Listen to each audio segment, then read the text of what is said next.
Salam. Okay. Are we ready? Yes, we're ready to go. So welcome, Dr. Sharif. Just a quick introduction on Dr. Sharif. He holds a PhD in Islamic Studies from McGill University and currently serves as Associate Professor of Arabic and Islamic Studies at Brandeis University outside of Boston. He has recently published a study on Ibn Taymiyyah's the Daratul al-Aql wal-Naql and is interested in the many philosophical, moral, and other challenges facing Muslims in the modern world. So welcome, Dr. Sharif, and let's get started. بسم الله الرحمن الرحيم والصلاة والسلام على رسول الله أشرف الأنبياء والمرسلين وعلى آله وصحبه ومن تبعه بإحسان إلى يوم الدين. السلام عليكم ورحمة الله تعالى وبركاته. جزاكم الله خيرا to the organizers of this conference. I'm very honored to be with you today. I wish I could be there in person in Houston. It is very rainy and a bit cold where I am today. I hope it's better weather down there. I know you've had your share of difficult and trying weather this year, so may Allah protect you and protect us all, inshallah. Can I share my screen? Yes, you should be able to. All right, so let me just start this.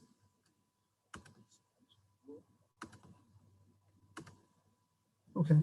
So the topic that I have been asked to address you on today is gender, sexuality, morality, and identity in Islam. Of course, a very light topic that can be, dealt with easily within about 5-10 minutes. I don't know why they gave me a whole 2 hours, but anyway, we'll do what we can. Obviously, this is a huge topic. It's a topic of great importance.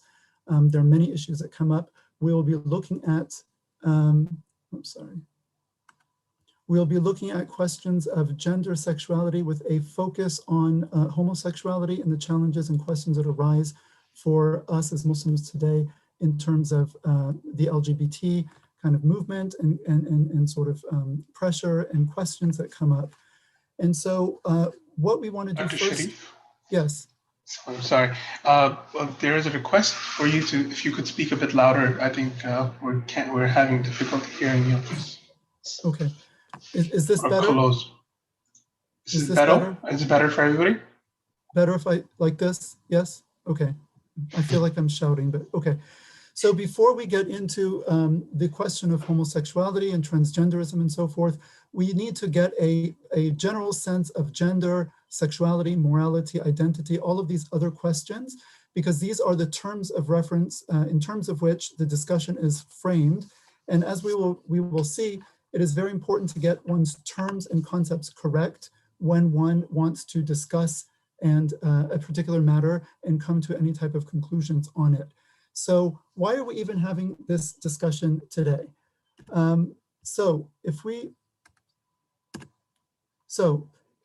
We are basically living in the shadows or the aftermath of what is known as the sexual revolution, which is a movement that begins in the late 1960s in the Western world, and it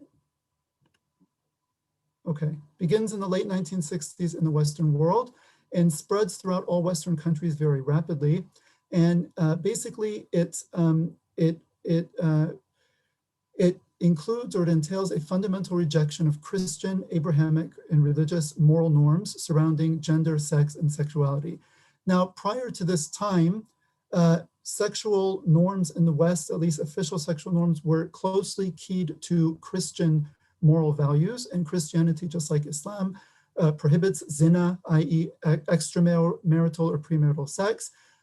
It also prohibited things like abortion. All of these things were a cultural norm in the United States.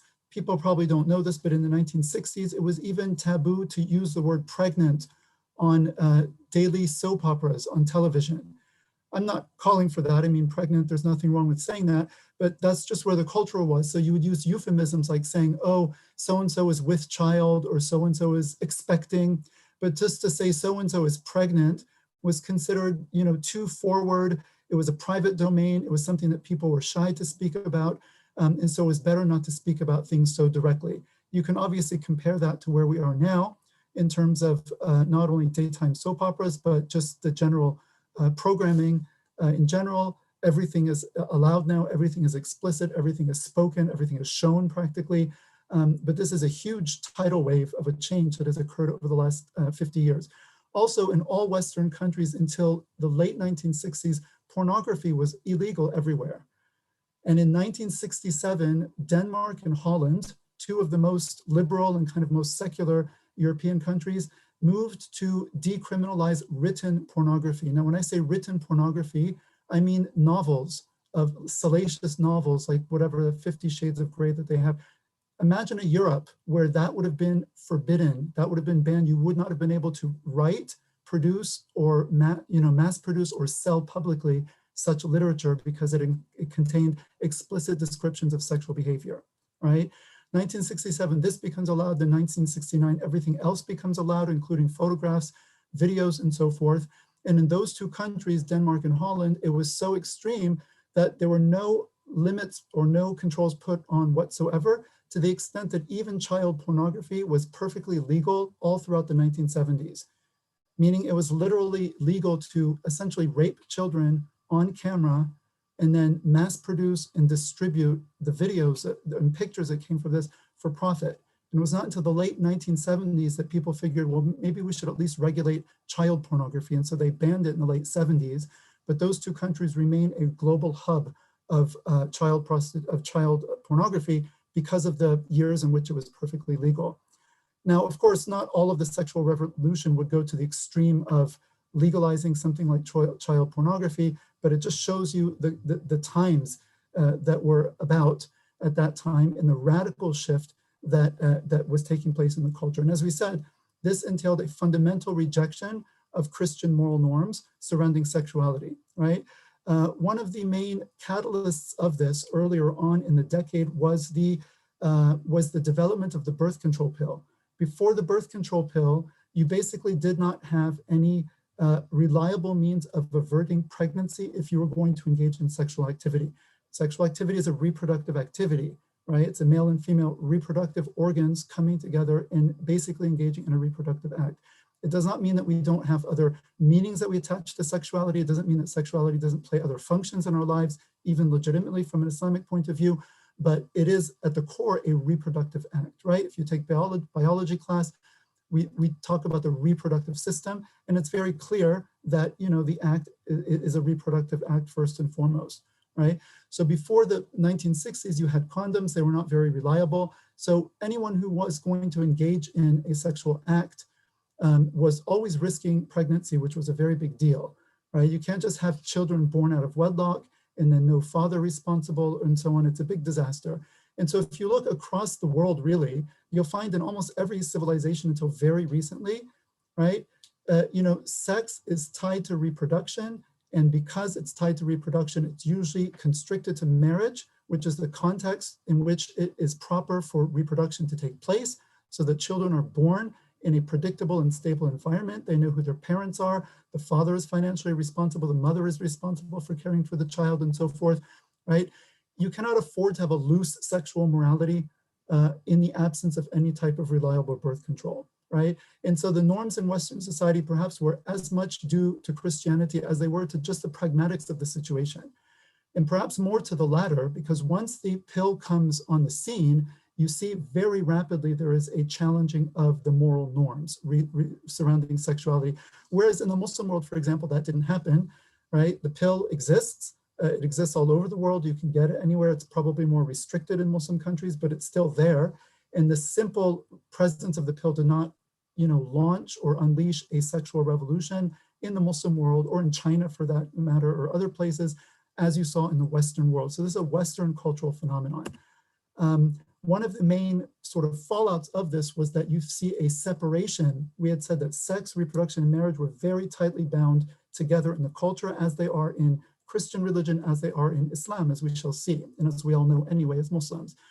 The sexual revolution basically splits the atom and separates sex, reproduction, and marriage. So whereas they were all tightly bound before, they all become seen as just free-floating variables. You can have sex completely outside of marriage, which was a big taboo before, premarital sex. Even when I was growing up in the 1970s, early 1980s, I remember it was very much a question. People would say, what do you think of premarital sex? In other words, what do you think morally about it? I mean, because it was a new thing.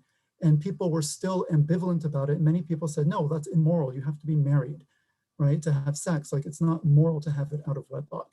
In 1968, I believe it was, at the height of the sexual revolution, here in Cambridge, you have Harvard University, which was for boys, and then you had Radcliffe College next to it, which was for girls. And a female student was actually expelled from Radcliffe University or college because she was living with a boyfriend outside of wedlock. This was so unacceptable just 50 years ago in Western culture that she was not simply reprimanded, she was actually kicked out of the university. Harvard/Radcliffe basically said, you're not fit, we're not going to give you a degree. This moral behavior is so outrageous, right? You're actually living publicly with a man outside of wedlock. It's completely unacceptable, you're expelled from the university. So imagine that, that was only 50 years ago. So times have certainly changed a great deal. Attendant upon the sexual revolution, we see very quickly a high rise in the rate of divorce. This is also this kind of push for women to leave the home, by and large. You know, most middle-class women at that time, again, I grew up in the late 70s, early 80s, mid 80s even, and we lived right next to a middle-class neighborhood. I think out of 15 houses, maybe there was one woman who was a teacher. I think every other woman was home. That was just the norm then, that women were primarily taking care of their families and the men were basically, you know, supporting the family financially. So there's a push for women out into the workforce. There's a liberalization of sexual norms. There's a repudiation of Christian morality on sex, a separation of sex, reproduction, and marriage. We see a rise of the divorce rate after this. We see a, you know, demise of the nuclear family. We see huge social dislocations which come out of this. Fatherlessness, delinquency rises majorly from the 1980s until now.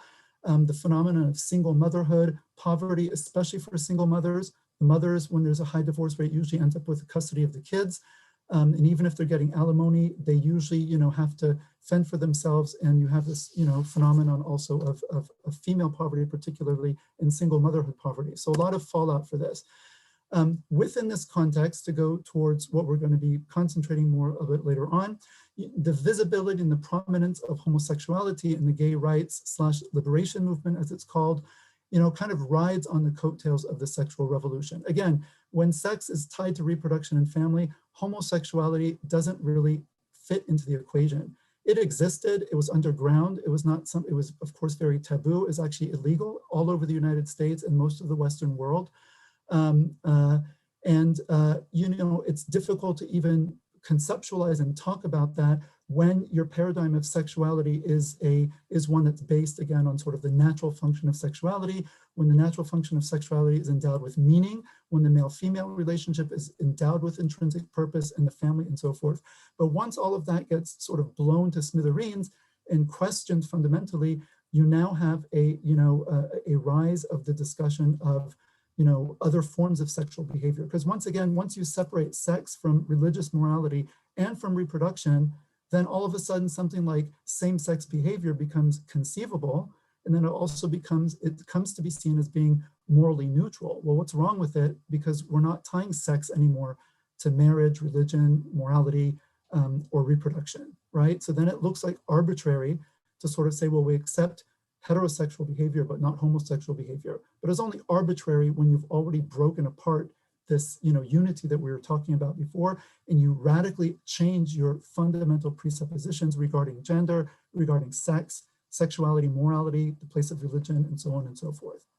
Okay, so this new brave new world that we're living in, you know, ever since the last 52 years now or so, puts all traditional religious believers in a difficult position because, you know, all traditional religions basically have a paradigm which is starkly at odds with this new kind of unprecedented social experiment that we've been in with the results that we've mentioned for the last half century.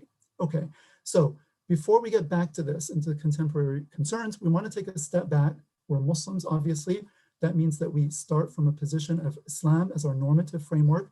And so we want to build an Islamic understanding first and foremost, right? As we've said in the beginning, and we'll see this principle coming later on, the way you, what you think about a subject, what you decide about it, how you judge it, very much depends on how you conceive of it, right? And language is not innocent. So people throw around language And, you know, it carries a lot of assumptions, including most of the language that's used today to discuss this issue, LGBT, you know, marriage equality, for example, all of these things. All of these are terms that carry a lot of baggage and a lot of presuppositions. So before we get into that, we want to look at what is our framework of dealing with these things as Muslims so that they make sense to us from within an Islamic paradigm. So just a few verses from the Quran, we'll try to go quickly. On Allah's creation of the male and the female as two distinct and complementary types of human beings, وَمَا خَلَقَ الذَّكَرَ وَالْأُنثَى, and by his creation of the male and the female. وَأَنَّهُ خَلَقَ الزَّوْجَيْنِ الذَّكَرَ وَالْأُنثَى, and he created the two mates, the male and the female. وَلَيْسَ الذَّكَرُ كَالْأُنثَى, and the male is not like the female. In other words, of course, we know men and women are spiritually equal and have equal, you know, rights to souls. I mean, they both equally have souls and equal possibility of developing taqwa and being admitted to paradise and so on and so forth. But that doesn't mean that they're exactly the same. There are physical differences, there are dispositional differences, there are differences in the Sharia and so forth. And so Allah says, "Laysa dhakaru kal untha," the male is not like the female. Not that one is better or superior to the other, but that they're not the same. And then I'll read in English to save time. And among his signs is that he created for you from yourselves mates that you might find tranquility in them, meaning in marriage. And he placed between you affection and mercy. Indeed, in that are signs for people who reflect. And then the last verse, O mankind, fear your Lord, who created you from one soul and created from it its mate, and dispersed from both of them many men and women, right? And we all know this because it's usually recited at the beginning of the Friday khutbah. يا أيها الناس اتقوا ربكم الذي خلقكم من نفس واحدة وخلق منها زوجها وبث منهما رجالا كثيرا ونساء. We all know this verse. So these are just a few of the verses in which Allah talks about the male and the female. Now, if we move on, so to the consideration of the difference and complementarity of the male and the female that we've spoken about briefly. So there's difference in complementarity, as we've seen, laysa dhakaru kal untha, the male is not like the female. There's an obvious biological complementarity between male-female bodies, the reproductive system. This is clear to, you know, the naked eye. It doesn't need to be, harped upon, although the importance and the sort of significance of this is radically denied in our age, right? But we need to recover, you know, what is the actual underlying truth of these matters, okay? Our understanding also, which I've mentioned before, and I'm going to underline it again here, is that we operate on the assumption of that there's a purpose or an inherent purpose or teleology to the body and its functions as created by God, right? Allah is the one who created the heavens and the earth. He's the one who created us. He created our bodies, male and female. He created our souls. He created our different functions. And he created them with a purpose. And it's obvious, as we said, that the purpose of sexuality, the primary purpose of it, is reproductive. And our reproductive organs are primarily that. They are reproductive organs, and they are there for a purpose that's intended by a wise creator. This is very different when you're coming from a secular paradigm and you're just viewing human beings as having evolved through random, blind processes, mutation and natural selection or whatever, and having risen from lower life forms and so forth without any guidance or intent behind it. And then you're sort of left therefore as sovereign to decide on your own what your own purpose is in life in general, right? And this is why you have a crisis of meaning in the modern West, right? And then you're sovereign over your own body, you're sovereign over your own life, you're sovereign over your private parts, and you can just do it with them whatever you want, right? That's the attitude that reigns today. Of course, this is diametrically opposed to our understanding because we don't see ourselves as having been brought about randomly through blind forces, but rather as having been created deliberately as Khalifa fil Ard, vicegerents on the earth, to fulfill a noble purpose, a spiritual and a moral purpose on earth, in serving and worshiping Allah subhanahu wa ta'ala, commanding the good, forbidding the evil, spreading the khair, what is good, and so forth, right? So we see in the body and in its functions, particularly its sexual function, we see that it has a purpose, right? And that purpose, and is through honoring that purpose in the proper context, that sexual acts gain their meaning, that they gain their significance, that they gain their legitimacy, moral, religious, and spiritual legitimacy. And outside of that context, they lose that legitimacy and they become inherently immoral, or to use the language of the Catholic Church about same-sex behavior particularly, it says that same-sex acts are inherently disordered.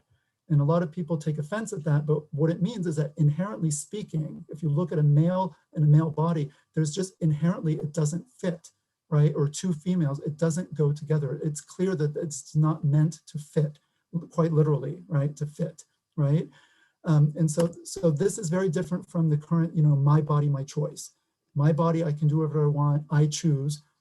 This is not obviously the Islamic paradigm, although it's rampant, and this is what most people take for granted. And many Muslims, unfortunately, also fall into this type of, mentality simply by cultural contagion. We're affected by the culture around us, and then many Muslims start to repeat this kind of, empty rhetoric: my body, my choice, my autonomy. We'll get to this later on. Okay, men and women are also complementary in disposition, or khilqa. You have broadly masculine versus feminine traits. Fathers and mothers are not interchangeable. There are many studies about this. Religious rules for men and others for women, even in the prayer, right? Men and women pray roughly the same, but men stand with their feet further apart. Women put them together. Men in the sujood, it's more extended. Women, it's more contracted, right? So Islam recognizes gender difference and actually valorizes it and enforces it and celebrates it, which again is diametrically opposed to our current culture, which tries as hard as possible to completely abrogate and squash and erase any type of gender difference anywhere, seeing in it, symbols of oppression and patriarchy and so forth. And so there's this sort of, mad quest to crush any gender distinctions whatsoever. And we would just simply hold that this is false. This is not in conformity with our own fitra, our predisposition that Allah has created us on. And there are many studies they show, even in Sweden and other Scandinavian countries, which are very liberal in terms of their gender norms and gender egalitarianism, the more gender equal they become, the more men and women naturally start to tend to different types of professions, even when they're under zero constraint, or perhaps particularly when they're under zero constraint to do so. And so in Scandinavia, they're saying, where are all the women in STEM? It doesn't mean women can't do STEM, but in general, right, men tend to gravitate more to those types of fields and women to other fields. It's not a judgment call. It's just that there are different proclivities. And where men and women are allowed to develop naturally, you will find that they will naturally diverge. So this idea that, a just society is one in which men and women are doing exactly the same thing 50-50 in every human vocation is a fantasy, right? It's an ideological kind of presupposition that can only be brought about through a substantial social engineering and also fighting against natural trends. Alhamdulillah, as Muslims, we don't even get onto that bus to begin with, because it's clear from the Sharia that men and women, although equal in many fundamental respects, are not the same, and the Sharia doesn't treat them the same. And so we don't have an expectation of gender parity or equality in the contemporary Western sense. What we have an expectation of is gender equity and fairness and justice, which is not the same as mathematical sameness. Anyway, we'll go very quickly. So fitri differences, Allah's attributes by some thinkers in our tradition are roughly divided into attributes of jalal or majesty and attributes of jamal or beauty. And jalali attributes of power, strength, and so forth tend to be dominant in the male, whereas attributes of beauty and refinement and so forth tend to be dominant in the female. It doesn't mean that both don't partake of both. Of course they do, but we're just talking about dominant traits. And that's also why men are in general more suited for certain types of vocations and women for others, because they are responding to an inner nature. And the beauty about it is that both of these sets of traits, whether it's the jalali, more quote unquote masculine traits, or the jamali, more feminine traits, both of them are actually taken from Allah's qualities, which means Allah in his own being, right, when he's a perfect being, actually blends very beautifully the jalali traits and the jamali traits. And this shows also how there's a metaphysical complementarity between the male and the female principles, right, which is very important for us to remember that, in joining together the male and the female, there's a wholeness which is brought about, because you have the masculine and the feminine, bringing their different traits and their different strengths into an integrated whole, in the way that Allah's being is one. I mean, of course, we're not comparing ourselves or our coming together with Allah. That's not what I mean to do, but just to show that that unity comes about through the union of the male and the female. And that's not possible through the union of two males or two females, right? So there's a metaphysical dimension about that, which is problematic in addition to the physical, in addition to the social, and others, as we will see.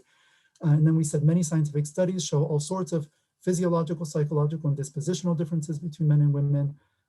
This is taboo to talk about today, of course, because it goes against notions of social constructionism, namely that any and all gender distinctions that we see or differences are merely constructions of society. Everyone's heard this before, because again, this is rampant vocabulary, meaning that there is really no such thing as a male or a female trait or personality type or tendencies that are somehow innate or inborn, but they're all purely constructed. And that's why people who hold this belief think that if we just construct society a different way, we'll just be able to come up with a completely different result and a different reality, because they don't believe that there are any inborn inherent differences, right? Again, this has been proven over and over and over again to be false and not to work.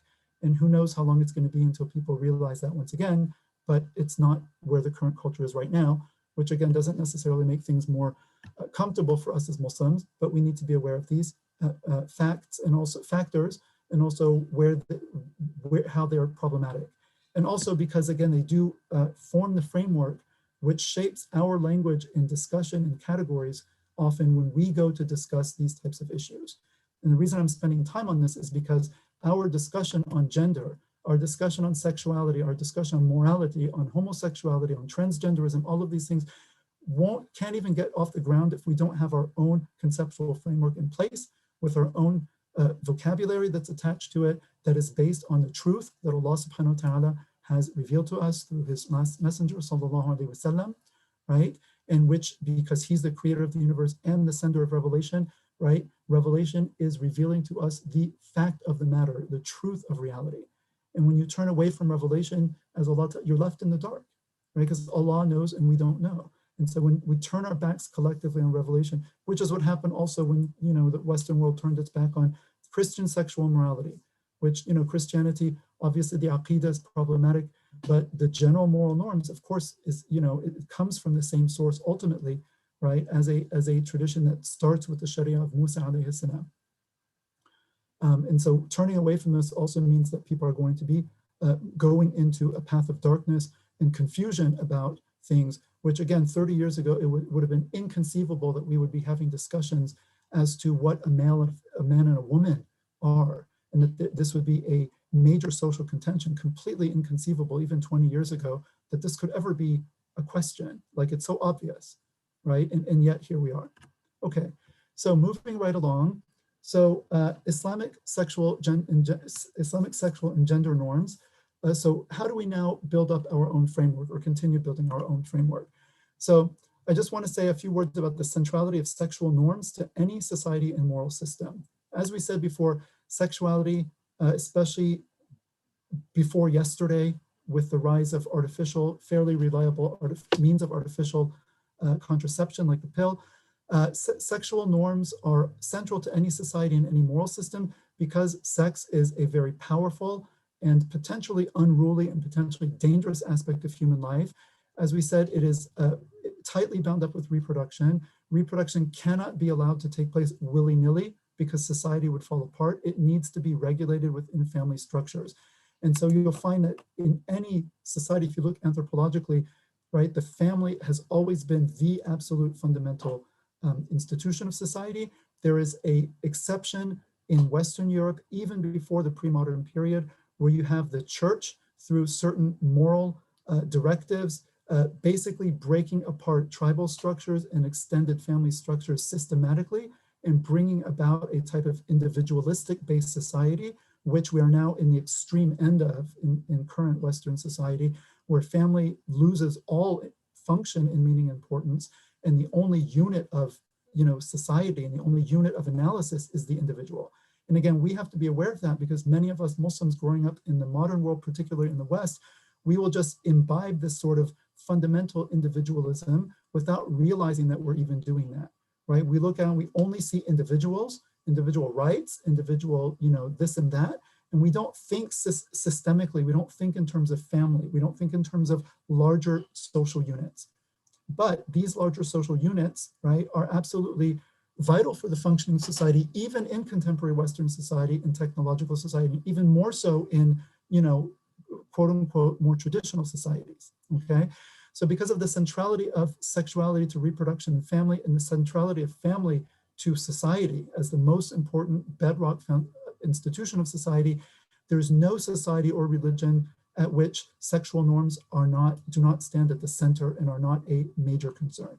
Now, what does this mean? This means that people tend to hold their sexual norms, whatever they are, very strongly. If you're a Muslim, traditional Muslim, and you have a Muslim friend, you are likely to have very strong reactions against something like homosexual behavior. Like, you feel strongly about it. You're not just like, oh, no big deal. You feel strongly about it. If you're a modern Westerner, you might have very strong notions about someone not accepting homosexual behavior, because again, it's a difference in a sexual norm, and those norms tend to be held very deeply and sort of very gutturally, if I can say.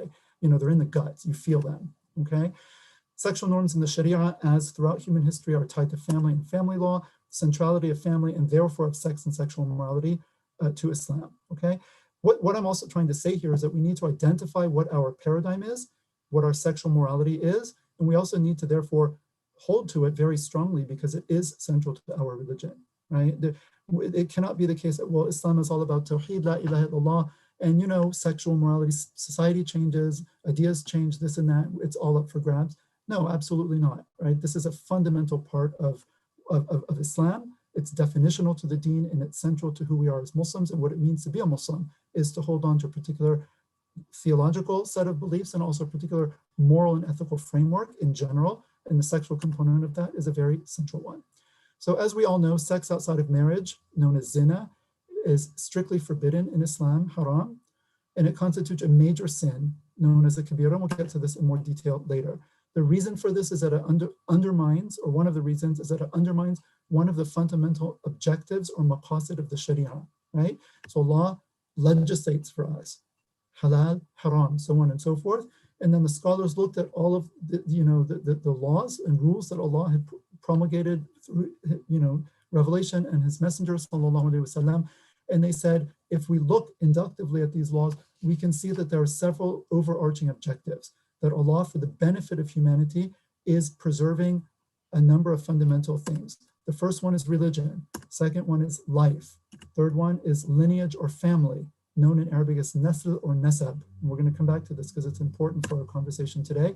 Property, intellect, and honor. Okay, each of these have major crimes or sins, crimes/sins associated with them that undercut them. So for religion, it's apostasy. For life, it's murder. Primarily for lineage, it's zina.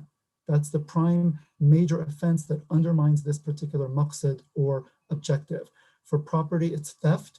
For intellect, it's alcohol, drinking intoxicants, because it, you know, covers the mind. And for honor, it's slander. Okay, and so we'll come back to it, but just to give a general Shari'i framework. What are the consequences of zina? Obscuring or mixing of lineage, right, which is called khalt al-ansab. And so we looked before that one of the major objectives of the Sharia is to preserve not just family. It's, you know, it doesn't say a'ila or usra or something like that, which are kind of, you know, become more popular terms in the modern period, right? And today in the West, family is, you know, it's up for grabs what family means and what it can constitute or consist of. But Islam is very clear about it. Family is based on lineage, right? It's a natural lineage, which means that natural reproduction is lies at the heart of it. Okay, and so zina obscures that, and we'll come back to this in more detail a bit later. It also violates the sanctity of marriage. Why? Because again, if sexuality is confined to marriage, then it means the right to sexual access is one of the fundamental features that defines it. It's like a wall, it's like a paywall between marriage and not marriage. And that means every act of sexual intercourse that takes place outside of marriage is actually chipping away at that norm, right? It is taking what is the right of marriage and what is the exclusive province of marriage, right? And it's like if you get an A if you work hard, right? In school, if I start giving A's to every student, no matter what, well, the A doesn't mean anything anymore, right? So you've destroyed the meaning of it. right? So marriage is defined to a great degree by the permissibility of sexual behavior within it and the prohibition of it outside of that. And to violate that through individual acts of sexual behavior outside of marriage, directly undermines the institution of marriage itself. And when it happens on a social scale, as we've seen in the West since the 1960s, the entire family structure crumbles as a result, right? So it's actually, modern notion, well, it's my individual thing, who am I hurting? It's not harming anyone, it's just my body and, everyone's consenting. No, that's completely irrelevant, right? People don't understand, Allah knows and we don't know, right? Every act is actually, chipping away at a fundamental moral norm, which is why all moral systems usually have very strong prohibitions against things like, extramarital sex, right?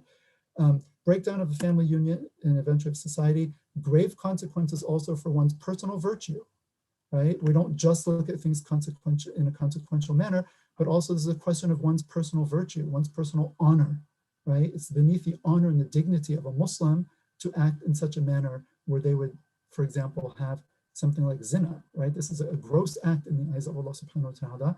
And we understand that even apart from social consequences, physical consequences, and so forth, right? It has a direct impact on our personal virtue, on our moral character, on our standing with Allah subhanahu wa ta'ala. It's not irretrievable. If we sin, obviously we can repent, right? But this is not to be taken lightly, right? This is a very serious thing. And it is our misfortune, in particular the misfortune of young people, to live in a time and a place where zina is rampant and everywhere and completely normalized and considered no big deal at all, right? It's like considered absolutely no big deal. And this is a complete disaster because it's a huge deal. And in a normal society, you would feel that it's a huge deal because the society would treat it as a big deal, as it used to even in the West until recently. But when we live in a society where it's normalized, it can be very difficult for us to regain, if we've lost it, that sort of, again, visceral sense of repugnance towards something like, illicit sex. But it's something very important to our moral lives. What are the norms that exist in Islam in order to minimize zina, right, due to the gravity of it? Well, as we all know, but it's worth putting it up here just to, again, complete the framework. There should be no physical contact between non-mahrams. Non-mahram is a member of the opposite sex who is not so close to you that marriage between you and that person would be prohibited. So the mahram is your parents, your siblings, nieces and nephews, aunts and uncles, right? This very close family relations, which you are not allowed to marry. Those are mahrams. Anyone outside that, including first cousins and on, and then anyone outside of your family is considered an ajnabi to you, meaning a foreign person not within your mahram. And so you should not have physical contact with that person until you marry one of them, and then they're your spouse, and then you have full rights to physical contact and sexual intercourse and so forth. No khalwa between non-mahrams, right? The Prophet, the khalwa is to be alone in a place where you do not fear unannounced intrusion, okay? So for a man and a woman to be in a place who are not mahrams, right, where they don't fear being walked in upon unannounced, that is called khalwa, and that is haram. The Prophet ﷺ said, whenever a man and a woman are alone, the shaitan is a third of them, the third one of them. He's there. Doesn't mean that we as Muslims believe that every time a non-Muslim friend might say to you, oh, that's crazy, you guys are obsessed with sex. You think every time a man and a woman are alone together, they're just gonna hit the floor or something. No, we're not saying that. But the idea is that if this becomes a norm in society, then many, many people will very often be in precarious situations and many quote unquote accidents will happen. And so to prevent this from happening, Allah says, don't even be in khalwa, and then it'll be impossible to have illicit sex because no one's going to do that in the right mind if they're not secure against being walked in upon, obviously, right? So it's just blocking all the means so that normal people can avoid premarital sex, not just the spiritual and moral heroes, which is in contemporary society, you have to be almost a hero to do that because the means are so available and they're so easy. But Islam, Allah in His wisdom, blocks the means so that normal people can realize this fundamental moral standard. Okay, modest dress and behavior for both men and women, speech and so on and so forth. Okay, so we won't go more into that, but those are the basic norms. So Islamic gender and sexual norms 3. So what are the consequences of? Oh, we did this. Why is it going back? Sorry. Okay. All right, 4, sorry about that. Okay, so is zina the only thing forbidden in the realm of sexuality? All right, now zina specifically, I mean, technically speaking, means sexual intercourse. So it's male-female sexual intercourse, okay? It's a very specific act. Is zina, thus defined, the only thing forbidden in the realm of sexuality? And I hope everyone knows the answer to that, but we'll discover it. So I want to bring out, so there are 2 things. So there's a general principle in fiqh or in usul al-fiqh, which is that al-aslu fil ashya al-ibaha, that in general things are permissible by default unless they've been specifically prohibited. So we can eat and drink anything, right? Until Allah comes and his messenger come and say, no, don't eat pork, don't drink alcohol, don't eat, meat that's not been slaughtered with the Bismillah said over it. Otherwise, the default status of human actions and of things in the world is that they're permitted, they're mubah, unless they've been specifically prohibited, except when it comes to sexuality. What is the rule? Does anyone know? I'll just give you a second to think about it. But it's basically the opposite rule, right? Al-aslu fil abda', which means sort of the private parts and what's done with them, so sexuality, is tahrim. Al-aslu fil abda' tahrim. Sexual matters are forbidden or haram by default unless specifically permitted, right? So anything sexual is by default impermissible unless there's a specific factor or set of factors or ruling which permits it, which renders it licit or permissible. So what is permitted? Again, just take a minute to think, as a Muslim, you're a Muslim, what is it that's permitted sexually within Islam? And the answer is sexual relations between a man and a woman, one man and one woman, who are bound by an Islamically valid contract, basically a contract of marriage or nikah, okay? That is the single instance, right? The legal contract between a man and a woman who are contractually bound to each other, having certain rights and duties against each other, the man and the woman towards each other. That is the only context in which sexual activity becomes permissible, okay? So what is prohibited then? Again, it's kind of a no-brainer, everything else, right? What does everything else include? Sexual acts short of intercourse, okay? So again, we don't need to name them, but everyone here is at least in high school, and given where high schoolers' knowledge about these things is today, we don't need to elaborate.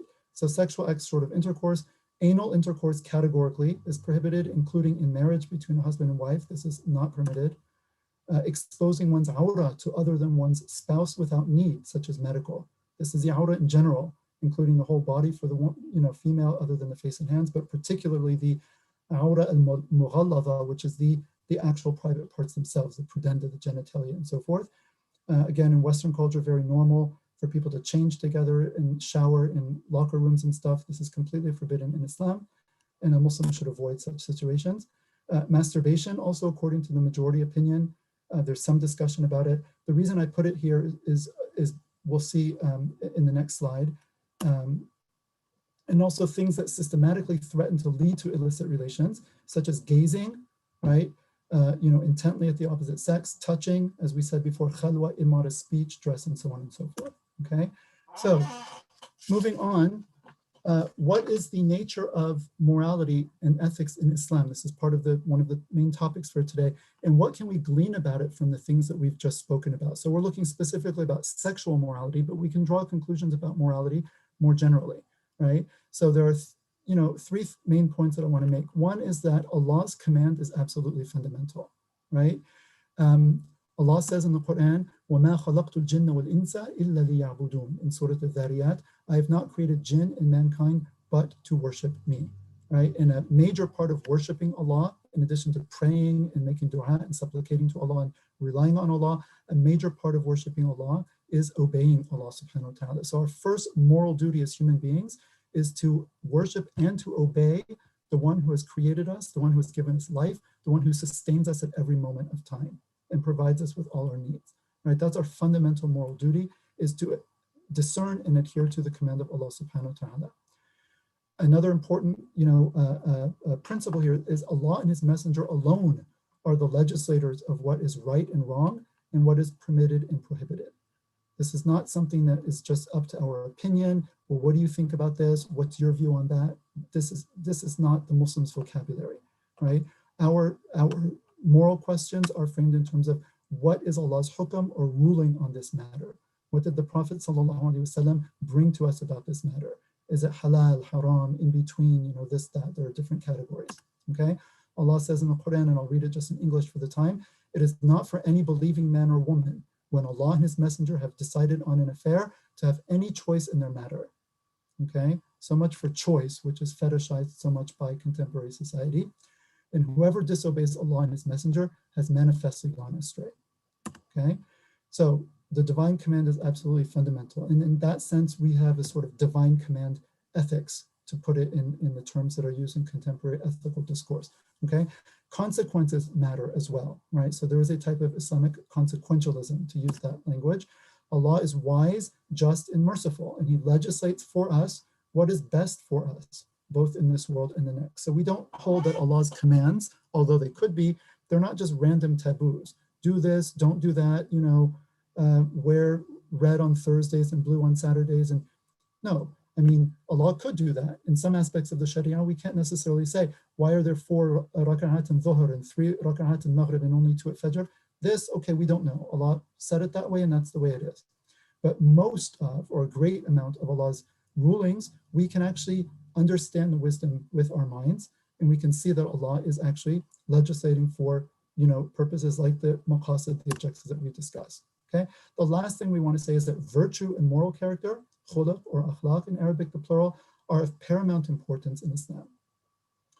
Allah says in the Quran, speaking to the Prophet sallallahu alaihi wasallam, وَإِنَّكَ لَعَلَى خُلُقٍ عَظِيمٍ. You, O Muhammad sallallahu alaihi wasallam, are of an immense, you are of an immense noble character, okay, an immense moral character. And then the Prophet ﷺ said, مَا بُعِثْتُ إِلَّا لِأُتَمِّمَ مَكَارِمَ الْأَخْلَاقِ. I was sent but to perfect the noble traits of character. And then bringing this idea of character and then centrality of character back to our current topic. Sorry.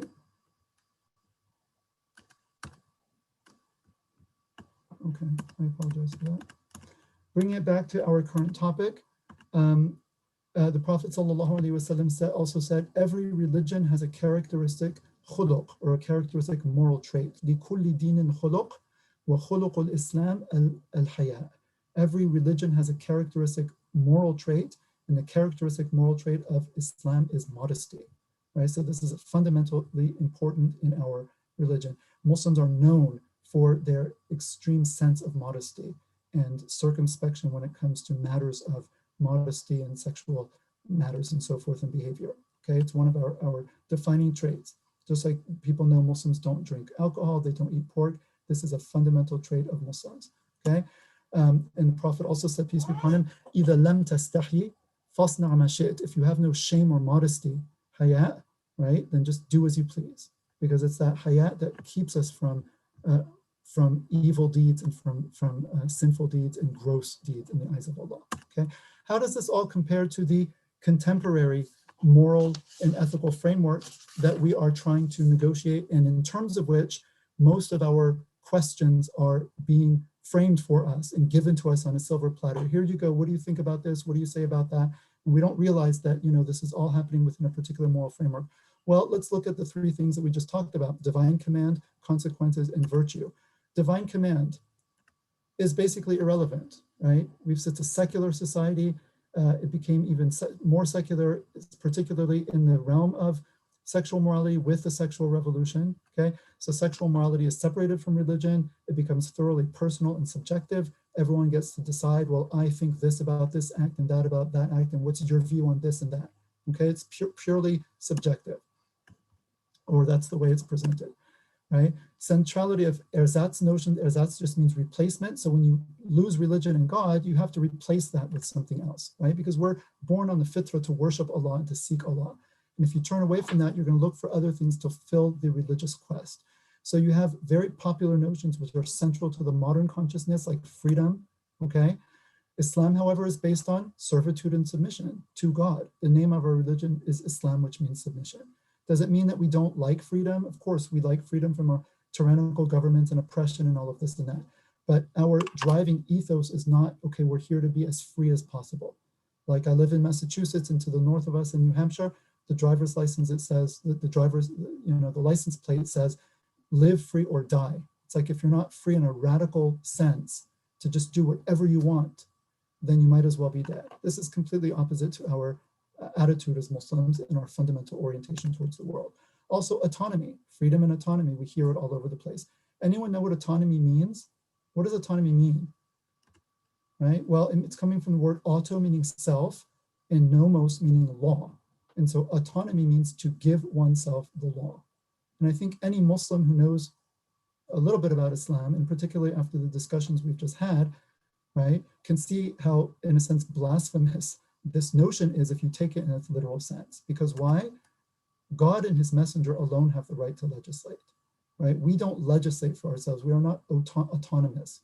We don't give ourselves the moral law. We're not the source of the moral law, right? It's very important for us to understand as Muslims, particularly in the current climate, okay?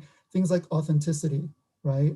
You be you, you do you, this is who I am, right? And you just kind of define in purely subjective terms what it is that makes you you and what's authentic to you, right? From an Islamic perspective, we are only our true authentic selves as human beings when we have found and submitted to our Creator. Everything else is secondary. Yes, we have different skin colors, different languages, different ethnic backgrounds, different proclivities, different interests, different professions. That's all fine. And all of that is part of who we are, quote unquote, authentically, yes, right? But all of that is secondary to who are you as an insan, right? Human beings were created with an objective purpose by God to know and to worship Allah subhanahu wa ta'ala. And people who don't realize that and don't find and submit to Allah will always be looking for something else to fill that God-shaped hole in the heart with, okay? So that's where we're coming from. Consequences are judged in purely subjective terms, if at all, okay? From our perspective, as we said before, Allah knows our interests better than we do, and he alone has full knowledge of all consequences, right?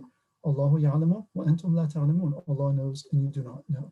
And Allah is the one who, decides which are the consequences to be taken into account and what are the best ways for those consequences to be accounted for, okay? And then virtue and moral character, where does this fit in contemporary moral discourse? Not at all, right? Virtue is an old-fashioned and quaint term at best in modern parlance. It's often met with derision. Sexual behavior particularly is seen as irrelevant to moral character. As long as what you're doing is consensual and sort of suits your fancy, then how dare anyone sort of judge another person's moral character based on their sexual behavior. This is the current attitude. Of course, from Islam, إِلَّا مَنْ أَتَى اللَّهَ بِقَلْبٍ سَلِيمٍ, on the day when neither progeny nor wealth, the day of judgment, will benefit a person, except for the one who comes to Allah with a sound heart. So virtue, again, absolutely central. So you can see we're coming from a very, very different perspective and paradigm, and we need to get this under our belt before we can, face the issues head on, okay? So let's go on then. How are we doing with time? I turned off my phone so it wouldn't make noises while we're doing it. Yeah, it's 5:30, but let's give you a few more minutes. Let's do 10 to 15 more minutes. Okay. Okay. Yeah, because Yep. inshallah, yeah. And then we'll break for Q&A and conversation. Okay, good. Yep. So yeah.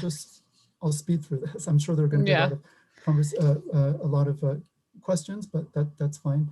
That's most of the learning and interaction comes out through the Q&A anyway. Exactly. I'm just trying to set the scene. So, okay. Yes. Okay.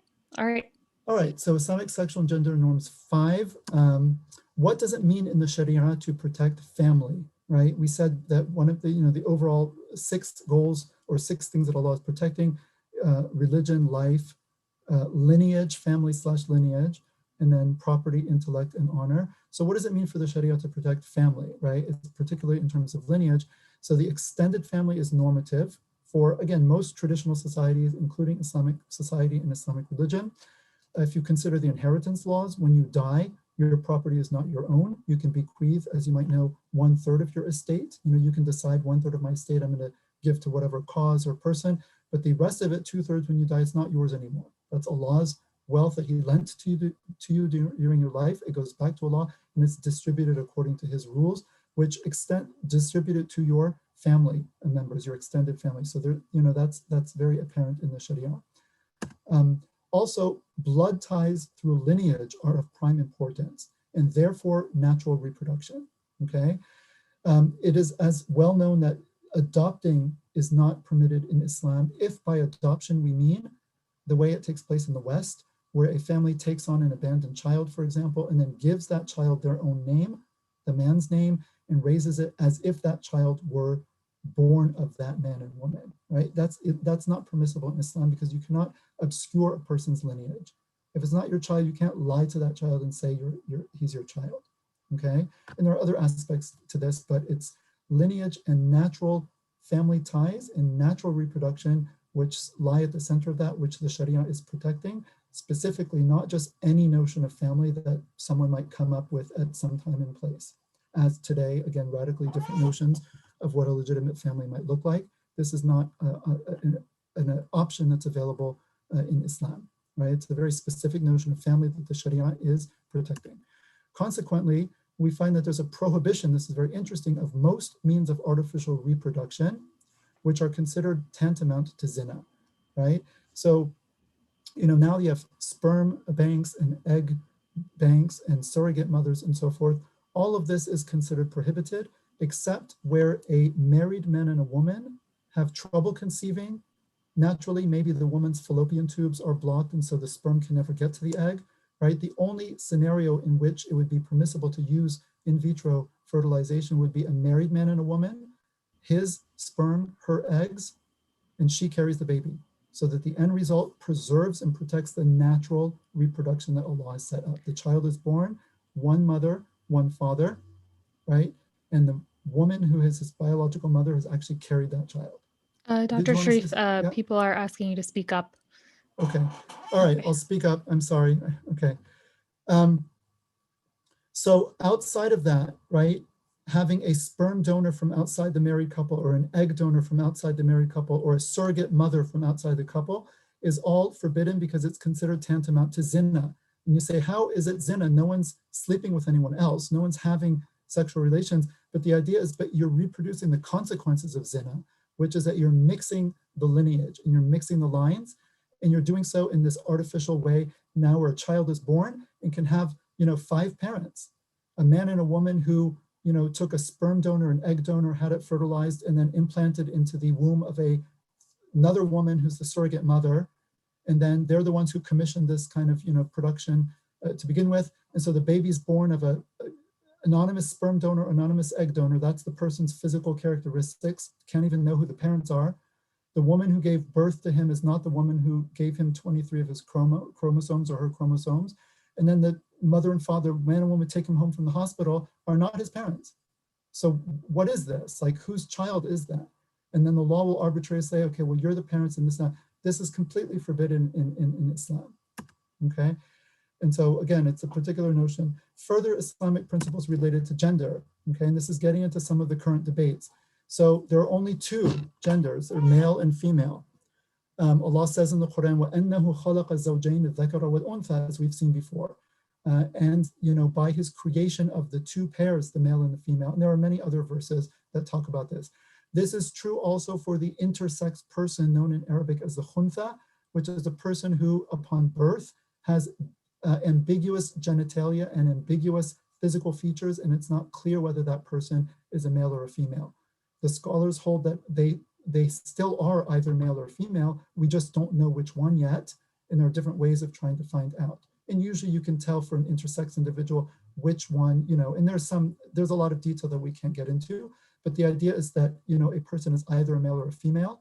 And intersex, it just means that the actual gender, the binary gender, is actually ambiguous, okay? It's not a third gender. Biological sex and psychological gender, which is a very common modern current distinction to be made since the 1980s, that your sex is your biology, but your gender is sort of your psychological affect and sense of identity. This is not systematically distinguished in Islam. Again, it's a very new kind of recent Western phenomenon, and we'll get back to this later in the next few slides. Also, deliberate imitation of the opposite sex is forbidden, specifically in dress and affectations. There's the well-known hadith of the Prophet, sallallahu alaihi wasallam. Allah has cursed men who deliberately imitate women, and women who deliberately imitate men, okay? This doesn't mean someone who naturally has mannerisms, naturally. That might be a man who's a little bit more feminine or a woman who's more masculine or different interests or things like that. That's not what we're talking about. We're talking about things that are deliberate under a person's control, right? And this hadith, particularly in Bukhari's book, the Sahih al-Bukhari, he puts it in the chapter on dress, which means specifically, right?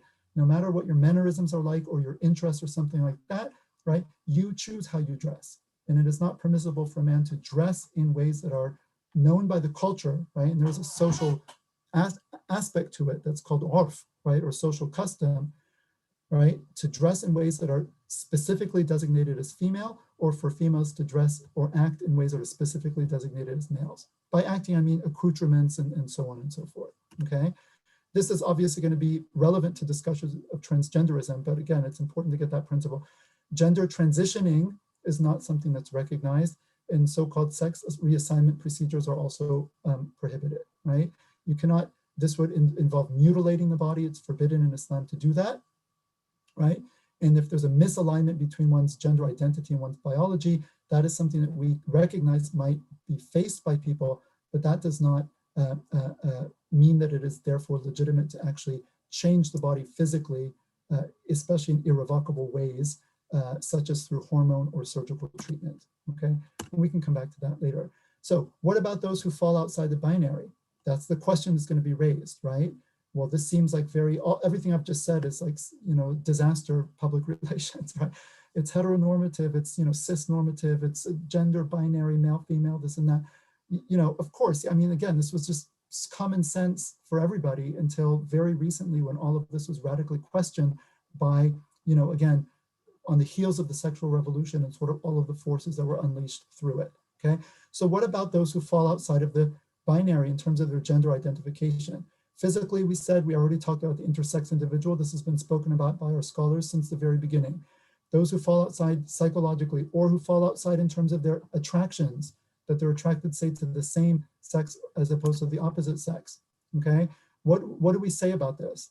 So we would say, as a normative matter, sex, meaning biological sex, gender identity and expression, and sexual orientation should line up as a normative matter. And by that, I don't just mean statistically normative, which they do line up statistically. I mean, most people with a male body identify as men, act like men, and are attracted to women, and vice versa for women. So statistically, that's normative. But we would say it's also normative in a kind of metaphysical and a moral sense too. It's normative not just because it happens to be the case, but that's the way it, in a sense, should be. That's the right way for it to be, okay? This is different from the what's it called? The genderbread man thing that you guys have seen. I forgot to put it on the slides. They're showing to children now that you have gender, sex, male, female, gender, man, woman, sexual orientation, gay, straight, gender expression, female or male.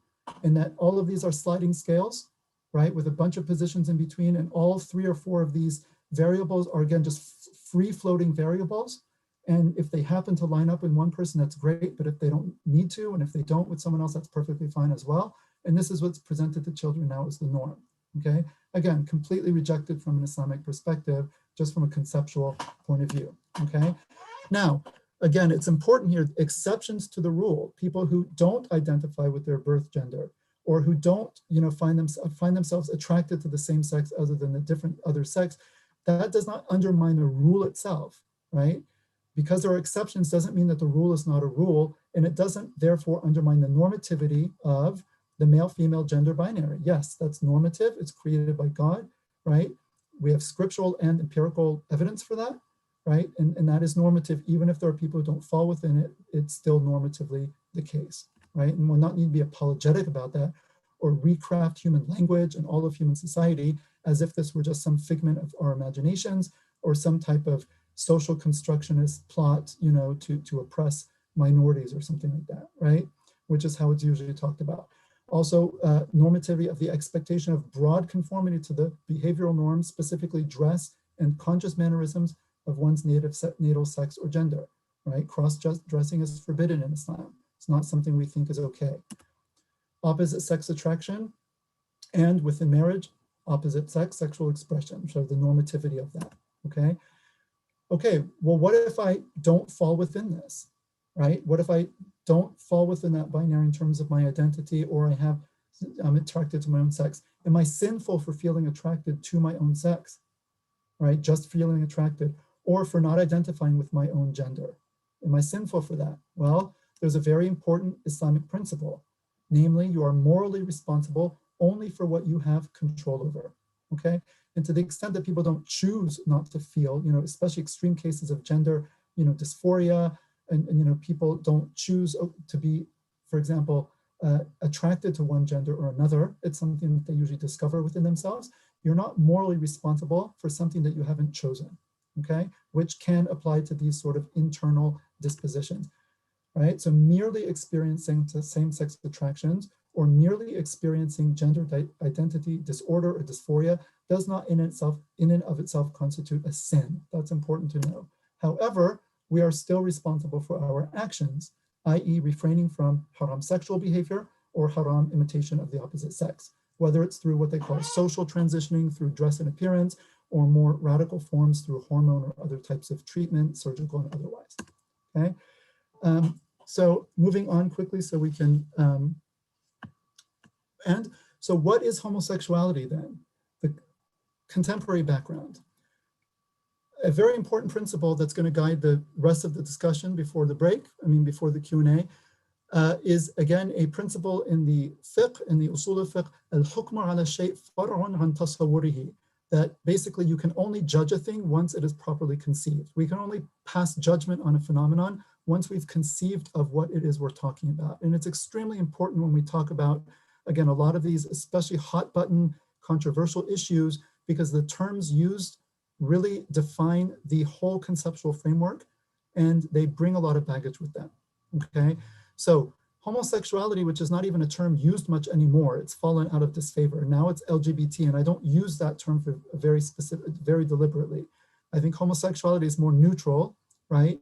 But just to stick with homosexuality for now, in contemporary parlance, it usually refers to three things, right? Feelings of romantic and or sexual attraction to members of one's own sex, okay, feelings. Engaging in romantic relationships and or sexual behavior with members of one's own sex. This is seen to just flow naturally and unobjectionably from the former. I have these feelings and attractions, okay, sex is natural and good, I act upon it, one flows from the other unproblematically, so these kind of flow one from the other. And then thirdly, adopting a personal and social identity based on such feelings and or relationships and acts. Okay, so the term homosexuality or the identity term LGBT, right? It kind of conflates attractions and desires with behavior, with identity, all in one very tightly bound up conglomerated thing to which you are expected to have one reaction either for or against or of acceptance or rejection or whatever it is, okay? This is a problem, this conceptually is a problem, and we'll see why in a second. So as we said, modern culture amalgamates these three into one, coming up with notions like I am gay, lesbian, queer, right? This is something I am, it's my identity. It starts with my desires, my actions naturally flow out of that, and it forms the identity of who I am as a person. It's a thing that I am, okay? This way of looking at sexuality, particularly homosexuality, is very new and it's culturally specific to the modern West. The term homosexuality was first coined in German as Homosexualität in the 1860s. Before that, nobody classified themselves as being gay or straight. I mean, for us, we just take that as like a natural thing, okay? People didn't, you had males and females. Some members of both groups, engage in sexual behavior with other members of their own gender, but that's something they did. It was not something they were. There was no separate category in people's minds to put all such people into a category called gay or homosexual across from another category, which was straight people. So even people who didn't engage in such behavior, didn't have such desires, didn't think of themselves even as late as the 1920s in the West as being straight. If you had said, are you straight? They'd say, well, what are you talking about? Like, I don't even have a concept of what you're talking about.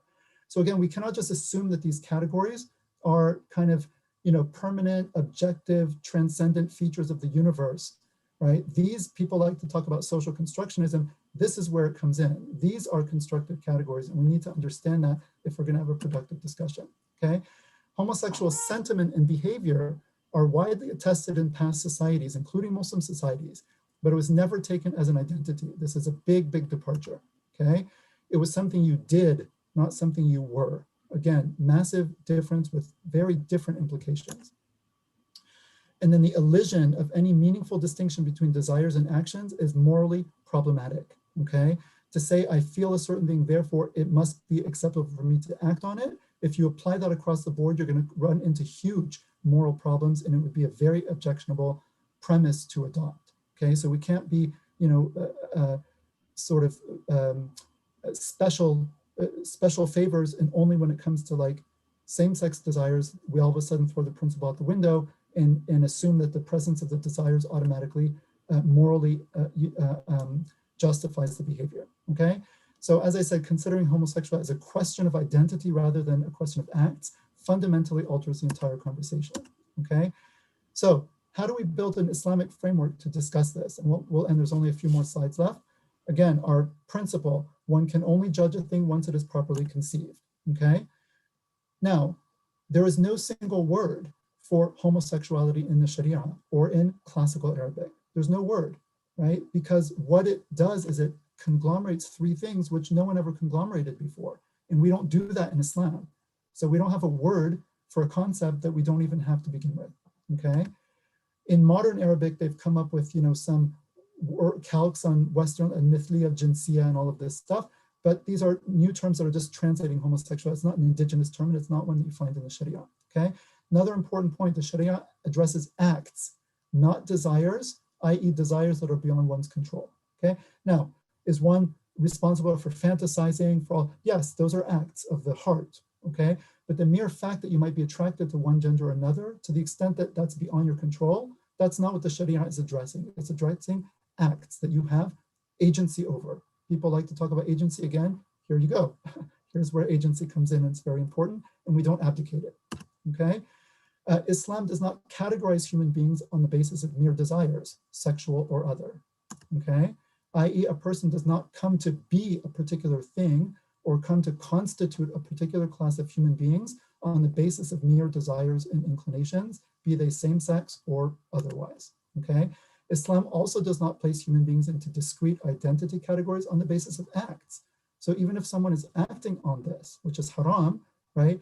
The Sharia doesn't have a term to put that other than to just name them by the behavior. Like you say, Sharif al-Khamr, the drinker of wine means a person who drinks wine. If he stops drinking wine, he's no longer Sharif al-Khamr, right? But that's not an identity category. It's just describing the act that you're doing, okay? So even if one's engaged in this type of activity, they might, in the Sharia, okay, the person who does this act, but it's not an identity, okay? Question, what is the best way to answer the question, what does Islam say about homosexuality? What's the best way? I would normally give you a minute to think about it, but I think we're running out of time, so I'll preempt it. Well, we must distinguish between, again, you have to always question the terms, right? Homosexuality, we don't have a direct correspondence to that to begin with, so you need to break it down. You break it down into desires, acts, and identity. These are all separate. What does the Sharia say about homosexual desires? If they're out of your control, you're not morally responsible for them. Although they're not normative, you're not morally blameworthy, okay? The acts are prohibited. And that's irrespective of the fact that you desired or don't desire. And the identity, it doesn't say anything about it, but you know, I would say that it's a bad idea to adopt an identity paradigm. And the next question is then, what are the implications of accepting or rejecting a Western sexual identity framework? And as I've alluded to, you know, adopting an identity framework changes the discussion completely. It elides moral concerns. And it frames the issue, because once it becomes a question of who I am, then if you start saying, well, wait a minute, I just want to talk about the morality of the behavior. If I've made that behavior part of my fundamental identity, then your questioning of the behavior or the religion's questioning of the behavior is now seen as a threat to my very existence. It's a threat to who I am, right?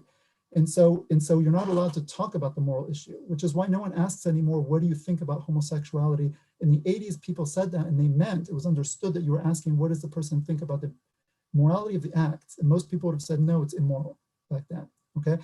But now to even assume that the question is legitimate is is unacceptable because they've equated it to race, equated it to skin color. So it'd be saying like, well, what's the morality of having a particular skin tone? Like that's absurd. There's no morality involved in having a particular skin tone. But when you make homosexuality, desires, acts, and identity all one, right? Any discussion of any one of those three aspects comes to be seen as an attack on identity. And therefore it becomes reframed as an issue of social justice defined subjectively, right? As opposed to a question of what is Allah's command, which itself embodies perfect justice. Allah is the adl, okay? So building up the Islamic framework, again, our principle, one can only judge a thing if it's been properly conceived. How does the Sharia classify sexual acts, right? Because it's not talking about desires, not talking about identity, it's talking about acts. Well, there's halal and haram acts, okay? That's the basic criterion of distinction. Halal sexual acts are those between a married man and a woman, minus, as we said, even for them, anal intercourse, also intercourse during the woman's menstrual cycle, okay? But other than that, halal. Haram, everything else, we've seen this before. Haram acts are further subdivided into what? Gay and straight? No, we don't have that distinction actually. You don't have terms for it. Same sex, opposite sex, those are not categorical distinctions made, right? The next distinction of haram acts are kaba'ir and non-kaba'ir. Kaba'ir are gross enormities. And specifically it's male-female zina, which is penetrative intercourse between a man and a woman who are not married, and male-male liwat or sodomy, which is again, penetrative intercourse between two males. These are kaba'ir. And then you have other prohibited sexual acts, which are non-kaba'ir, okay? I don't say sagha'ir because they're not small, but they're just not considered gross enormities, right? So non-kaba'ir sexual acts are all non-penetrative forbidden sexual acts, okay? Including all other sexual acts. And there is a specific word for two women having sexual, relations with each other. It's called sihaq, from the Arabic word sahaqa, which means to grind, literally. And so it's like female genital grinding, basically. Okay, so that act has a particular name, just as the male sort of counterpart, male intercourse, anal intercourse, sodomy has also a name, liwat. Okay, but again, this is naming acts, not individuals. It's naming acts. Okay, all of these acts, zina, liwat, sihaq, and every other type of non-permitted sexual act are what are called in the Sharia muharram li dhatihi, meaning that they're intrinsically prohibited. They're prohibited for their own sake. The acts themselves are prohibited. Okay, and then you have preludes to prohibited acts, also haram, which we've seen before, such as touching a non-mahram, gazing.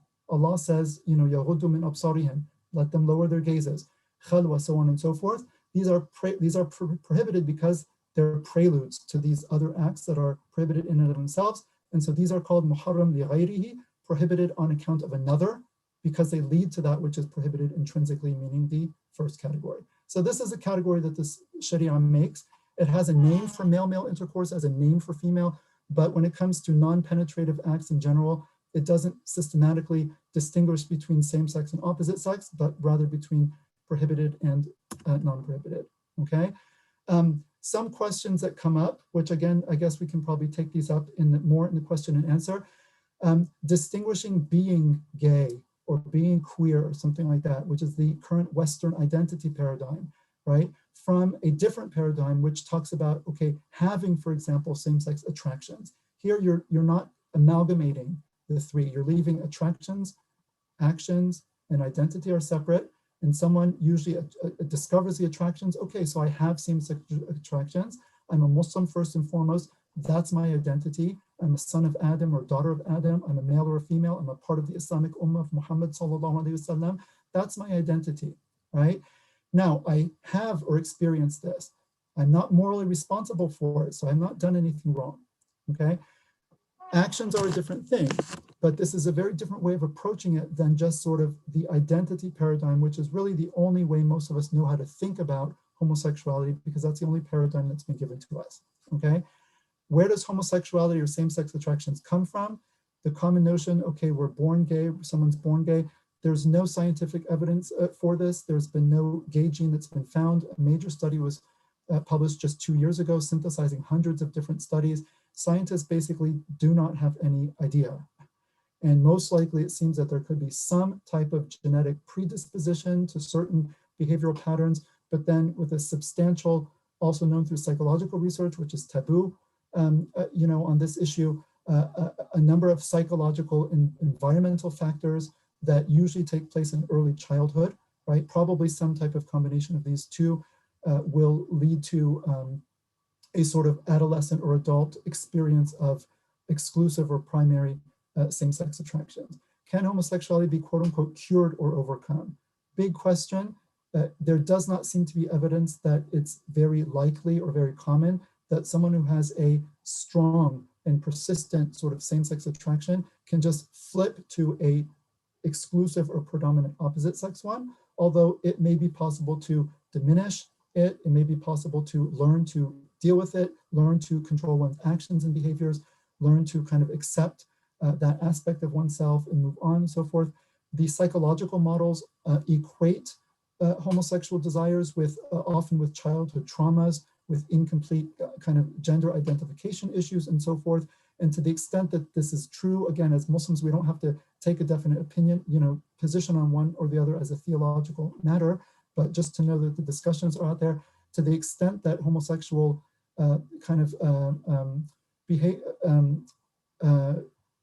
attractions are seen as being symptomatic of underlying issues, if that's actually the case, then it would be it would probably help someone to try to discover what those issues might be, because they're probably suffering from a lot of other,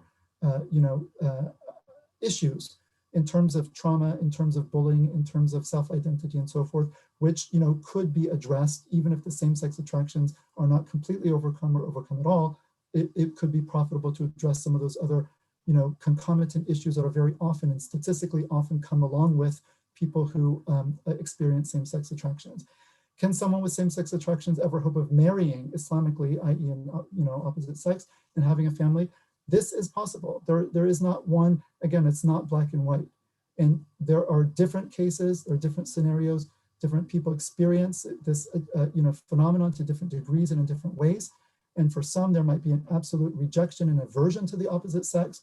Others, there might not be, and it might be more conceivable to actually have a successful marriage, even if one has also attractions for one's own gender and so forth, right? There's a lot of nuance that gets lost mostly in the public discussion because it's become so politicized, but that as Muslims we need to be aware of if we're going to have a mature and a religiously faithful also discussion on this topic, okay? How best to deal with individuals who experience same-sex attractions inside our communities and families. Again, I think the best way is if we just start with our paradigm, Allah's paradigm, the wise paradigm, right? The attractions are one thing. If a person has not chosen them, they are not morally blameworthy. There is no grounds for rejecting a person. There's no grounds for turning a person out, for saying, I'm not going to talk to you anymore if someone comes to you with this. To the contrary, right? This is a very difficult thing for someone to deal with, especially, okay, you're Muslim and you're not in an environment where this is something, acting on this is acceptable and it's a taboo. We don't speak about it much. So if someone actually opens up to you and says, we're very close friends, or you're my brother in Islam, and I have this really deep issue that I've been struggling with, I want to talk to you about it, and they open up to you, that person is being extremely vulnerable, and they're putting themselves on the line because they have no idea how you're going to react, and it's a huge risk. And the worst thing you could do is, get out of here, that's disgusting, whatever, right? That person literally needs to be embraced, literally. Because, again, having read a lot about this topic, almost you can bet your bottom dollar that person was probably somewhat gender nonconforming as a child, was probably bullied the heck out of because of that, probably has dealt with a lot of emotional issues and turmoil for their whole life. Okay, models which see, this as being seated in troubled relationships with a parent of the same gender. The person probably has like a bad relationship with the parent of the same gender, not always, but very, very high, like statistically, it's very often the case, okay? They probably never fully identified as like a boy among other boys or girl among other girls, which led to other psychological and social issues. So the person's probably been through a whole lot, right? When they come to you opening up this huge kind of dark secret, that's a very vulnerable thing to do. And we need to know that this is not just a simplistic phenomenon. Oh, qawm, that's haram, that's disgusting. Of course, the acts themselves, they have the status they have in the Sharia, we're not denying that. But the phenomenon of a person being primarily attracted to his or her own sex instead of the other, this is something that we don't yet understand fully. You know, we're still coming to understand it, but we do know that it's something that people don't in general choose, right? Although now people are experimenting a lot, that's different. But I'm talking about someone who's like just discovered this in science, like horrified to discover, and you know, they tried to pray it away and so on and so forth, and it didn't change, and they don't know what to do, right? We need to know how to deal with people sensitively, with compassion, with, you know, principle also, right? And to give them the support that they need, okay? However, we have to distinguish this. This is when someone's coming and they want to live within the deen, right? This is to be distinguished from people who come as an activist and say, no, I'm gay and this is who I am, okay? I've adopted this identity, and you need to change the religion, or we need to change the religion. We need to change Allah's command. We need to change our spaces and put a, you know, a rainbow flag up and say all are welcome. And so that, you know, we don't quote unquote stigmatize. Again, this is the identity paradigm. Don't stigmatize, you know, sexual minorities within the community by erasing their relationships and not accepting their behavior and so on and so forth, right? You get the whole identity paradigm, which just crams all of this stuff into one thing and then demands sort of a full acceptance on pain of the community being accused of, you know, bigotry, insensitivity, so on and so forth.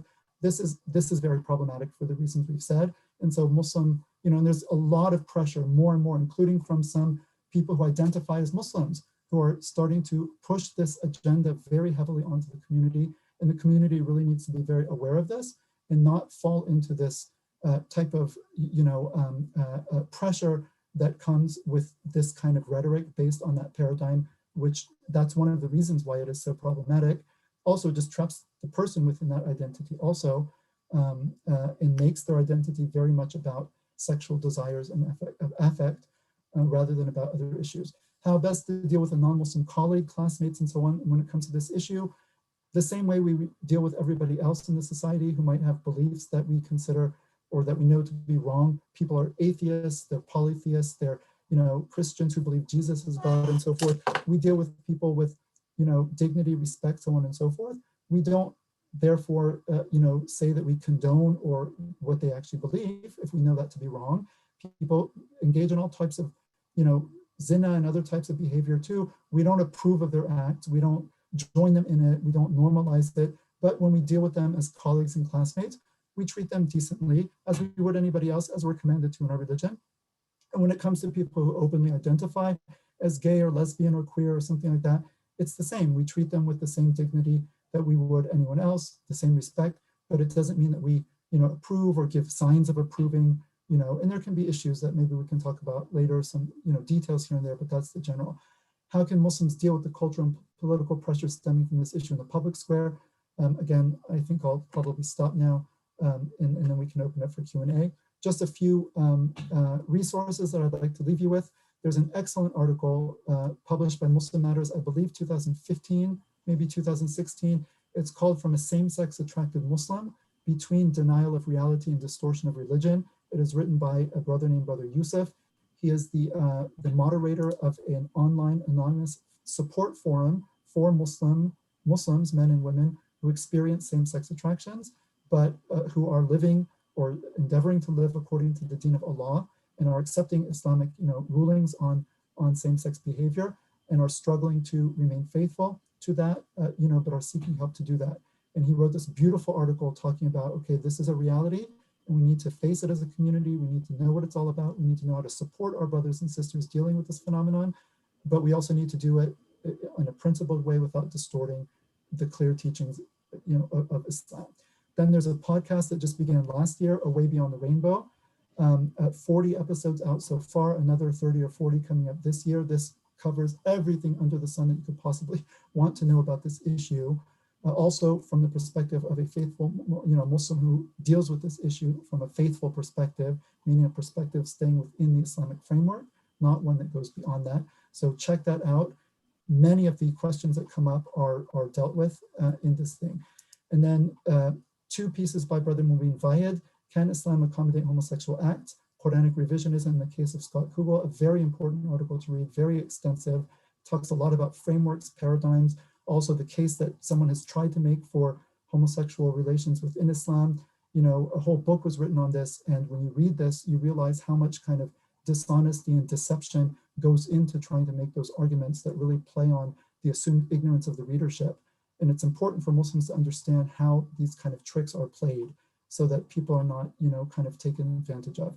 And then 2 very important articles on the whole question of nonconformity, gender nonconformity and transgenderism, and the male is not like the female, Islam and gender nonconformity, parts 1 and 2. Part 1 is about 20 pages. It came out in 2017. Part 2 just came out last December. It's 80 pages.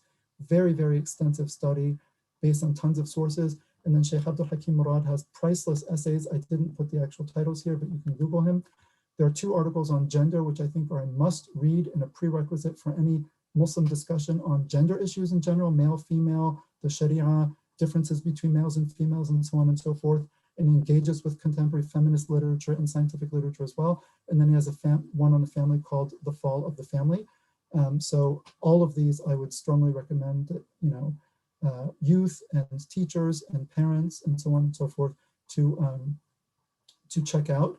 And the podcast particularly also has many other resources in each episode. The episodes also have transcripts, so you can read and skim through them if you don't want to listen to the whole thing. And resources are given at every episode as well. So I'm sorry I went way, way beyond, but again, it's a huge topic. And if you don't give it its right, it's kind of not something that you can just do half-baked. There's still many things that have not been said, many questions that can come up, but I hope that I did an adequate job of sketching at least the broad frameworks. And I look forward to taking your questions and engaging in discussion. So jazakumullahu khair. والصلاة والسلام على رسول الله أشرف الأنبياء والمرسلين وعلى آله وصحبه وسلم والسلام عليكم ورحمة الله تعالى وبركاته. All right, Jazakallah khair, Dr. Sharif. We're going to take a quick 5-minute break. Y'all can all get your questions in. If you haven't already, that would be a good time to do so. Get a glass of water, walk around a little bit. And inshallah, we will be back here at 6:15 to do some more Q&A. And yes, thank you so much, Dr. Sharif, for all of the information. It's really important for us to have all of these definitions and know all of the terminology so that we actually know what we're talking about here. That sort of foundational education is really important when discussing these issues. So jazakallah khair, everybody. We will see you back in 5 minutes. And inshallah, we will have the Q&A there. So please submit your questions to the form and see you in a little bit.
Okay, I'm here. I was just glancing through the chat.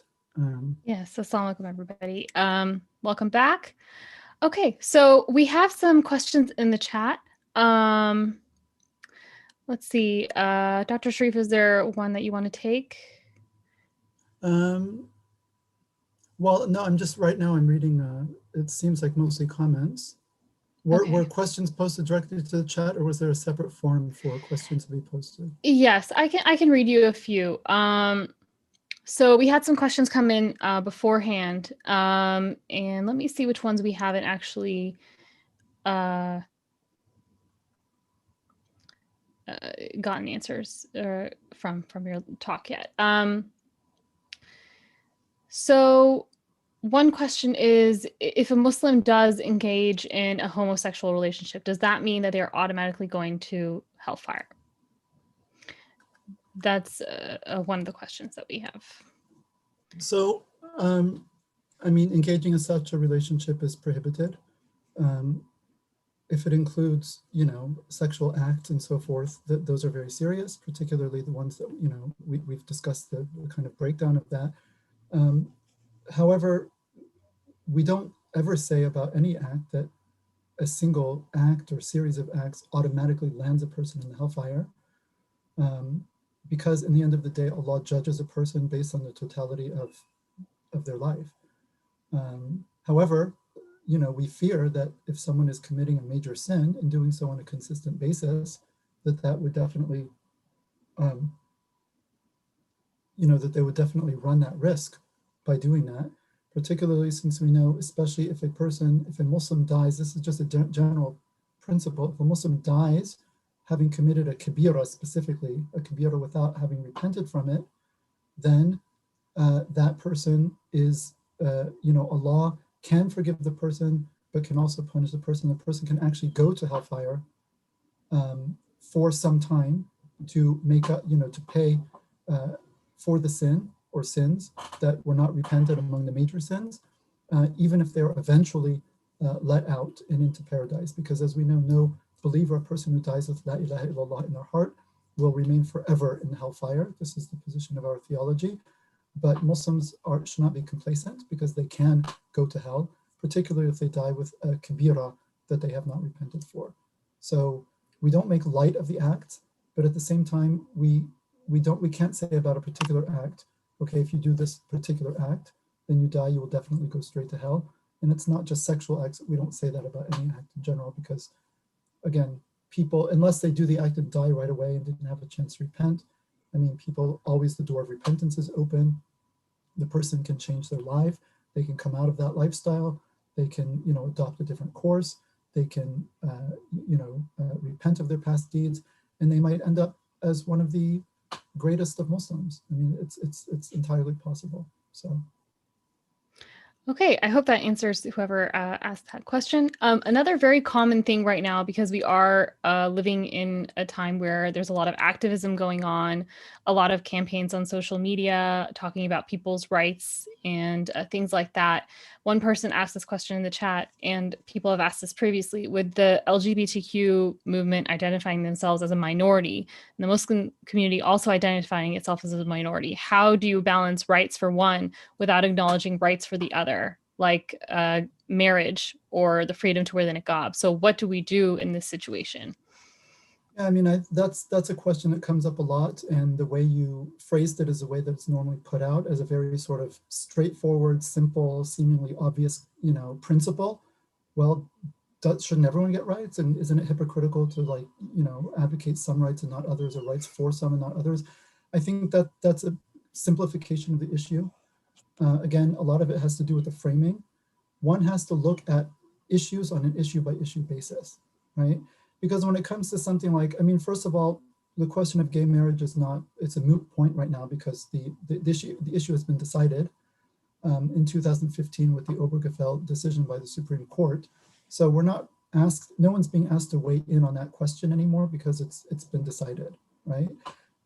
But as a question of principle, before it was passed, and I'd like to just point out to people that, you know, Hillary Clinton and Barack Obama were against gay marriage until like 2012 and 2013, or 2013 and 14 respectively. I forgot which one changed first. I think Obama as soon as his second term started, and then Clinton after. These are Democrats who less than a decade ago were comfortable saying publicly, we believe that marriage is between a man and a woman, right? LGBT community should have rights that are similar to marriage in X, Y, and Z. They went on and on, but marriage is between a man and a woman, right? Forget about Republicans. These were liberal Democrats, okay? And then just a couple years later, after this decision was passed and a new consensus kind of emerges, I would say is kind of imposed and, you know, emerges after this decision was made by the Supreme Court, all of a sudden Muslims somehow take it for granted that it's just like obvious as the light of day, that any reasonable person would just come to the conclusion, well, of course there should be gay marriage. Like, how could there not be? Wouldn't that be discriminatory? And it's like 10 years ago, no one, I mean, most of the country didn't think that way, right? And 7 years ago, many Democrats didn't think that way, right? So we have to take a step back and look again at the larger issue. What is it that is at stake in this type of question? And back before Obergefell passed, there was a you know, community-wide or nationwide or a culture-wide discussion on issues about what is marriage, right? That's an issue that goes beyond homosexuality, right? What is marriage? Because whether you can have a gay marriage or not, whether that even makes any conceptual sense, it depends on what marriage is. And what marriage is depends on what its function is, if any, and where the function is derived, right? And how people come to a consensus on that. And what is the nature of family? And what is the nature, for example, of things that we've talked about that are very important for us as Muslims and that we would hold are central to human life, like having a mother and a father, and having, you know, parents that you're actually related to, and, right? And the fact that men and women are complementary and different and not interchangeable, and therefore mothers and fathers are not interchangeable, right? There's tons of ethical questions that come up and a lot of deep lying assumptions, 5, 6, 7 major assumptions and presuppositions and moral principles, all of which are contestable, all of which people argue about. But you have to sort of relinquish 5, 6, 7 fundamental commitments that we have and others have had in order for the idea of gay marriage to even make conceptual sense, right? And for the political argument also to be coherent. Because a political argument is one of discrimination.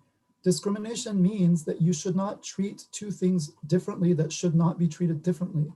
That there's no reason, there's no good reason to treat differently. That's what it means. Otherwise, we quote unquote discriminate all the time, right?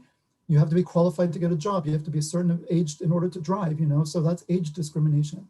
But we don't call it that because we all understand that there are perfectly good reasons why a 12-year-old should not be able to drive a car, for example, right?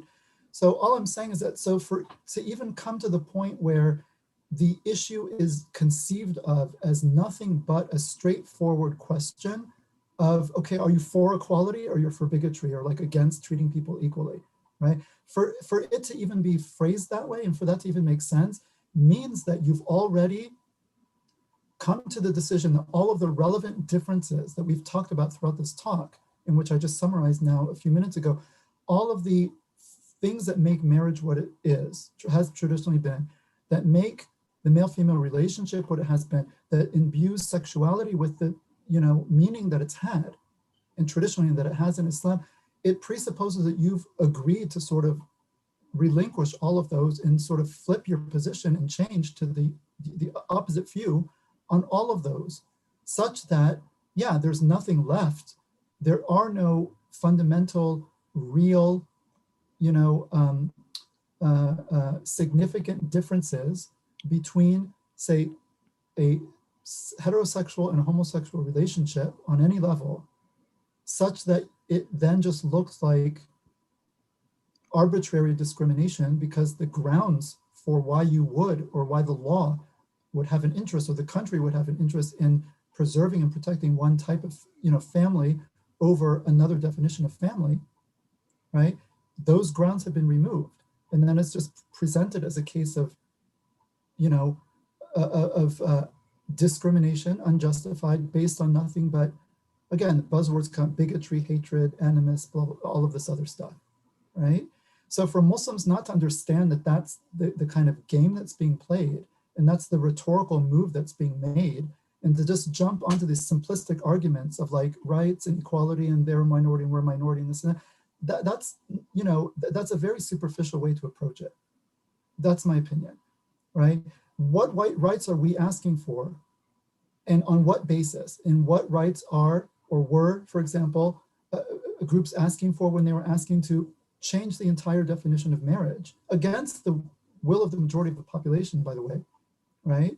And are those commensurate or not, right?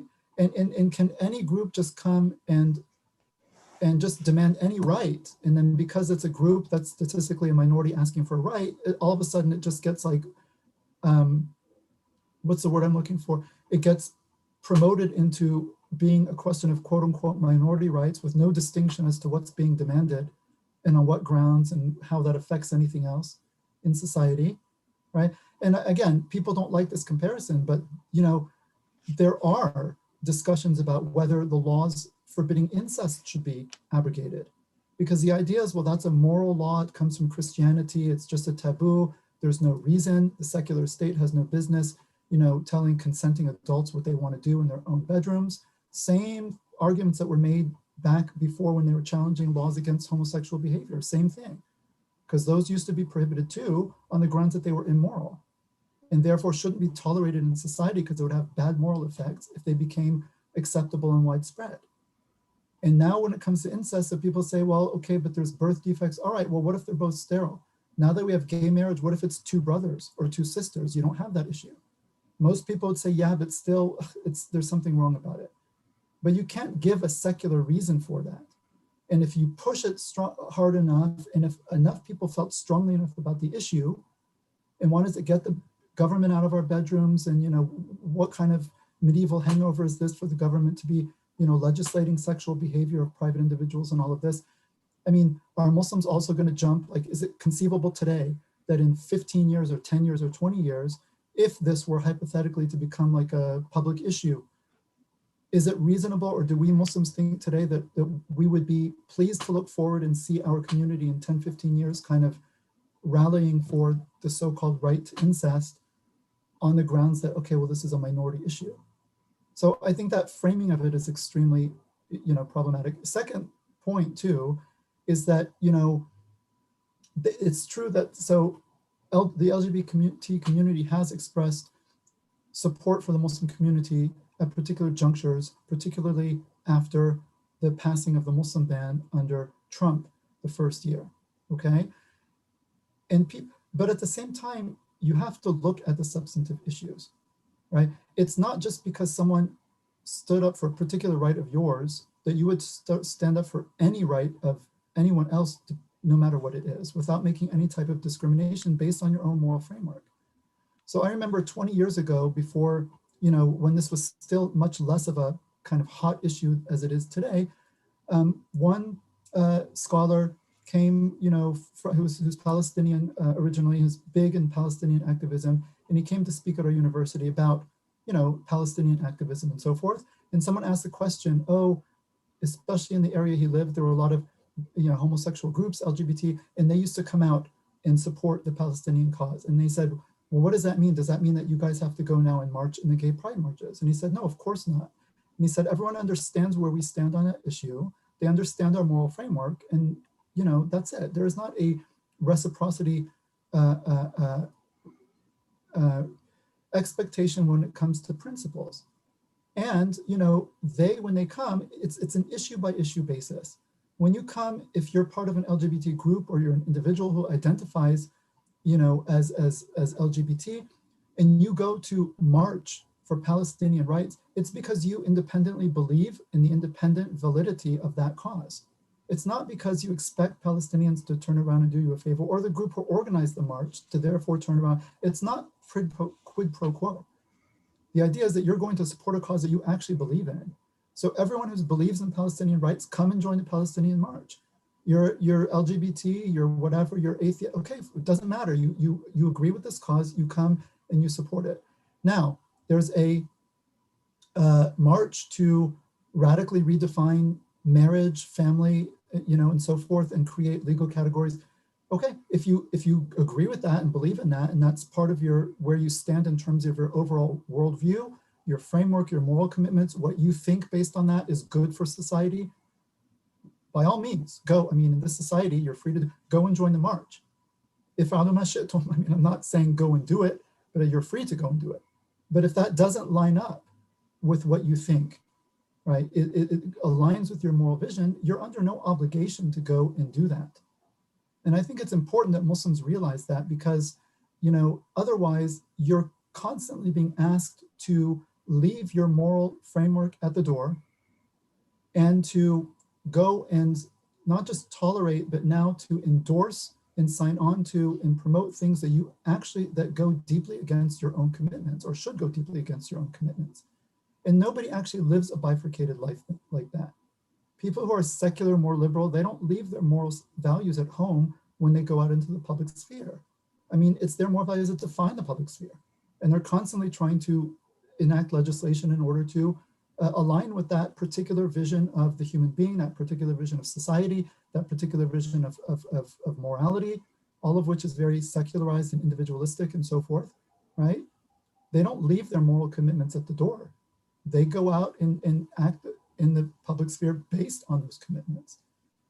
And it doesn't make sense, and it's not fair to ask religious people, just because they have a religious worldview, that they alone should leave their commitments at the door and act in a completely different way in the public realm. So I'll just end by saying, you think of an issue that's clear-cut for you, that you don't think Muslims should ever sign on to, no matter who's calling for it, because it just is too violative of our moral principles.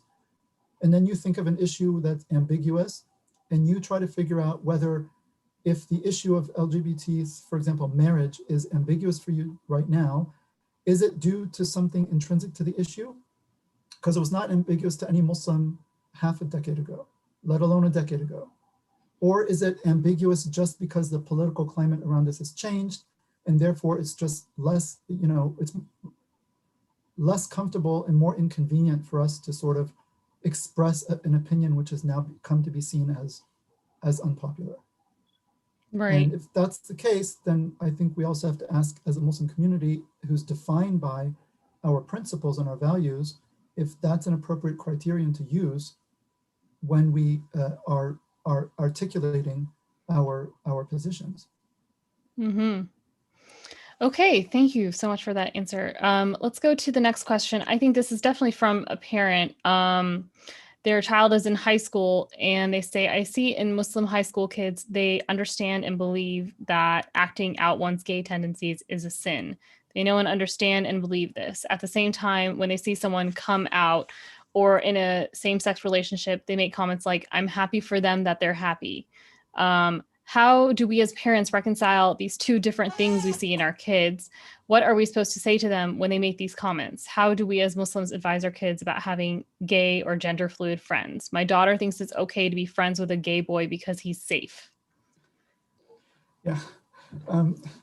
Well, so for the first question, I think that, maybe have them, watch this presentation or go through the concepts with them, right? Because the idea is that again, it's hard to grasp this because we live in a very relativistic culture, right? Where there is no truth, essentially, except, obviously there is truth on certain issues that are relevant to people, in which case, there no kind of dissent is really tolerated.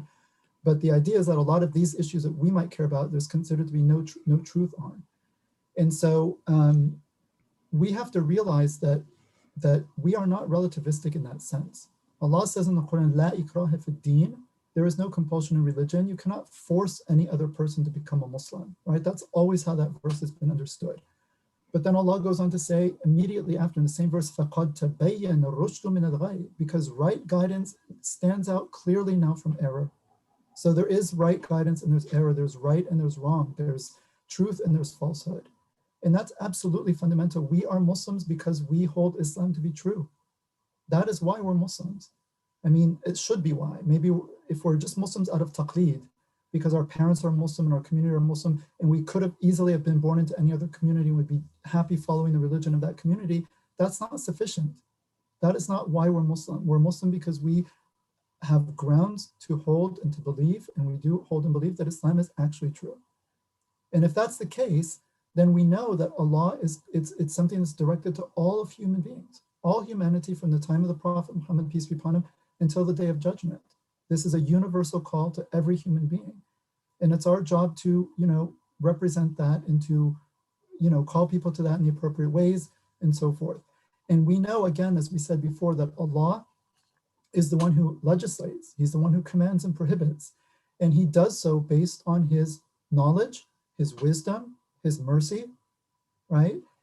For his creatures and his concern for our well-being, both in this life and in the next life. So any action that Allah has prohibited, especially one that he's prohibited strictly and rigorously and has defined as something very grave, right? Is something that we, if we are really are Muslims, then we would know that this is not something that is going to lead to that person's benefit, either in this world or in the next world, right? They are going down a path that is not going to lead them to a good end. And therefore, to be happy for someone to have found a path that is leading them towards a bad end is inconsistent. How could you be happy for a person if they say, there was an academic list, it's kind of defunct now for, and I'll just say self-identifying Muslims who are in the academy, many of whom, especially in Islamic studies, are, disaster cases. But anyway, that's a different, topic. But there was one person on that list who actually apostatized from Islam and converted to Christianity and said on the list, I've left Islam and I've, become, and there were other Muslims, and I'll put it in quote, like self-identity Muslim, actually congratulating this person. I mean, I'm just taking it to the logical conclusion. Oh, we're so happy for you. You found what works for you. You found your spiritual home, blah, blah, blah. Right? I mean, what is this? Like that this is not, this is not imaginable that anyone who understands what basic Islamic Aqidah entails could say that, right? That makes no sense whatsoever. So I would say that our youth who are saying things like this, are probably, at least until now, they are taking Islam more as an identity than as a religion. Or if they take it as a religion for them means a private, personal, affective thing that is tied to your background and community, and not something that is, and it is those things, right? But it's much more than that. They're not understanding it yet as something that is an actual affirmation of truth. It's very unpopular to claim that you believe that something's true these days, right? Objectively true, like true in and of itself. Even if all the Muslims died, Islam would be true because it's Allah's revelation. It's a haqq. It has nothing to do with who believes in it or not, right? So that is a basic aqidah issue. And I think our youth, we have to be, if your friend came and said, oh, I'm taking drugs and I think I'm addicted, you're not going to be, I mean, no one's going to say, oh, I'm so happy for you. You must be really living it up and having a great time and, smoking weed and all of that, right? You say, oh, are you sure that's a really good idea? That has, and it's because people understand, they see very clearly the ill effects of things like drugs and alcohol, and it makes sense to them, quote unquote, why Allah has prohibited these things. But when it comes to sexual behavior, homosexuality in particular here, because of the radical change in the social environment around us and the radical change in the paradigm and the presumptions, right? People it's no longer intuitive to people what's wrong with this kind of behavior. And a lot of the actual problems that come up, both in terms of physical dangers and harms, particularly for males who engage in this type of behavior, let alone emotional issues, let alone spiritual. I mean, I'm talking about things that even a materialist could understand, right? Those things are usually hidden. They're not talked about. It's taboo to mention them because it's like stigmatizing a community and so on and so forth. And so again, all of the intuitions have been overridden by the paradigm. And a lot of the, some of these issues, which are real issues within some of these communities, are not really discussed. And so you're just given a kind of very in a sense, sanitized idea of what it means to kind of live this type of lifestyle. Again, especially for males, because there's an extremely high rate of promiscuity among, gay males or gay identifying males. Very, very high. If you look at statistics, it's like very, very high, right? And there's a lot of like going from one to the next and so forth. And like that's just not healthy. Even if it were opposite sex, I mean, no one would accept that type of behavior as being something normal or healthy. But now we have like a gay exceptionalism. When it comes to homosexuality, you're not allowed to say anything because now that's a person's identity and you're being homophobic and this and that. And even to point out like objective facts about X, Y, or Z is considered off limits. So.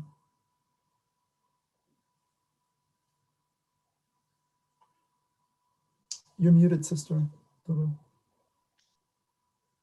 Okay. What I was saying is thank you so much for answering that question. I hope that person got that answered adequately. And let's go to something that's a little more practical. Someone asked, am I supposed to call someone by their preferred pronouns, or if they have a different name, like a feminine name, but they are male, should they call them by that name? So. Yeah, that's a very difficult question. I'm not sure I have a definitive answer. By doing so, you're kind of conceding the point that, oh, so-and-so really is a male, really is a female, when according to the Sharia, they're not. Like, you can't actually change your gender. You can mimic the opposite sex through hormone treatment or, physically through your body, but you're not actually now a female, right? So for us, when they say trans women are women, they're not according to the Sharia, right? So by kind of agreeing to use the pronoun, and you're sort of conceding that, okay, now you actually are a female, and that has implications. So like from a strictly just like logical position, one would want to say no, but socially speaking, like that's very tricky because people do like identify, again, identity has come to be conflated with these types of issues. And so someone can feel extremely offended and like, devaluated or whatever if you don't respect the pronoun that they've chosen. And it can also get you into actual like, trouble in workplaces and so forth, because, and even I think New York City, even in public, like to mispronounce someone is now considered a crime, right? So, I mean, pragmatically speaking, I would probably just counsel someone to be, on a case-by-case basis, be pragmatic in the way one is able to interact with others in a way that is respectful of them without causing undue offense, but at the same time realizing that it's also not just innocent, so to speak, metaphysically speaking, to just kind of play with language like that. Or to speak, and one thing that I would, where do you draw the line? Like now they'll start saying things like pregnant people, because the idea is, well, trans women are women, trans women are biologically males.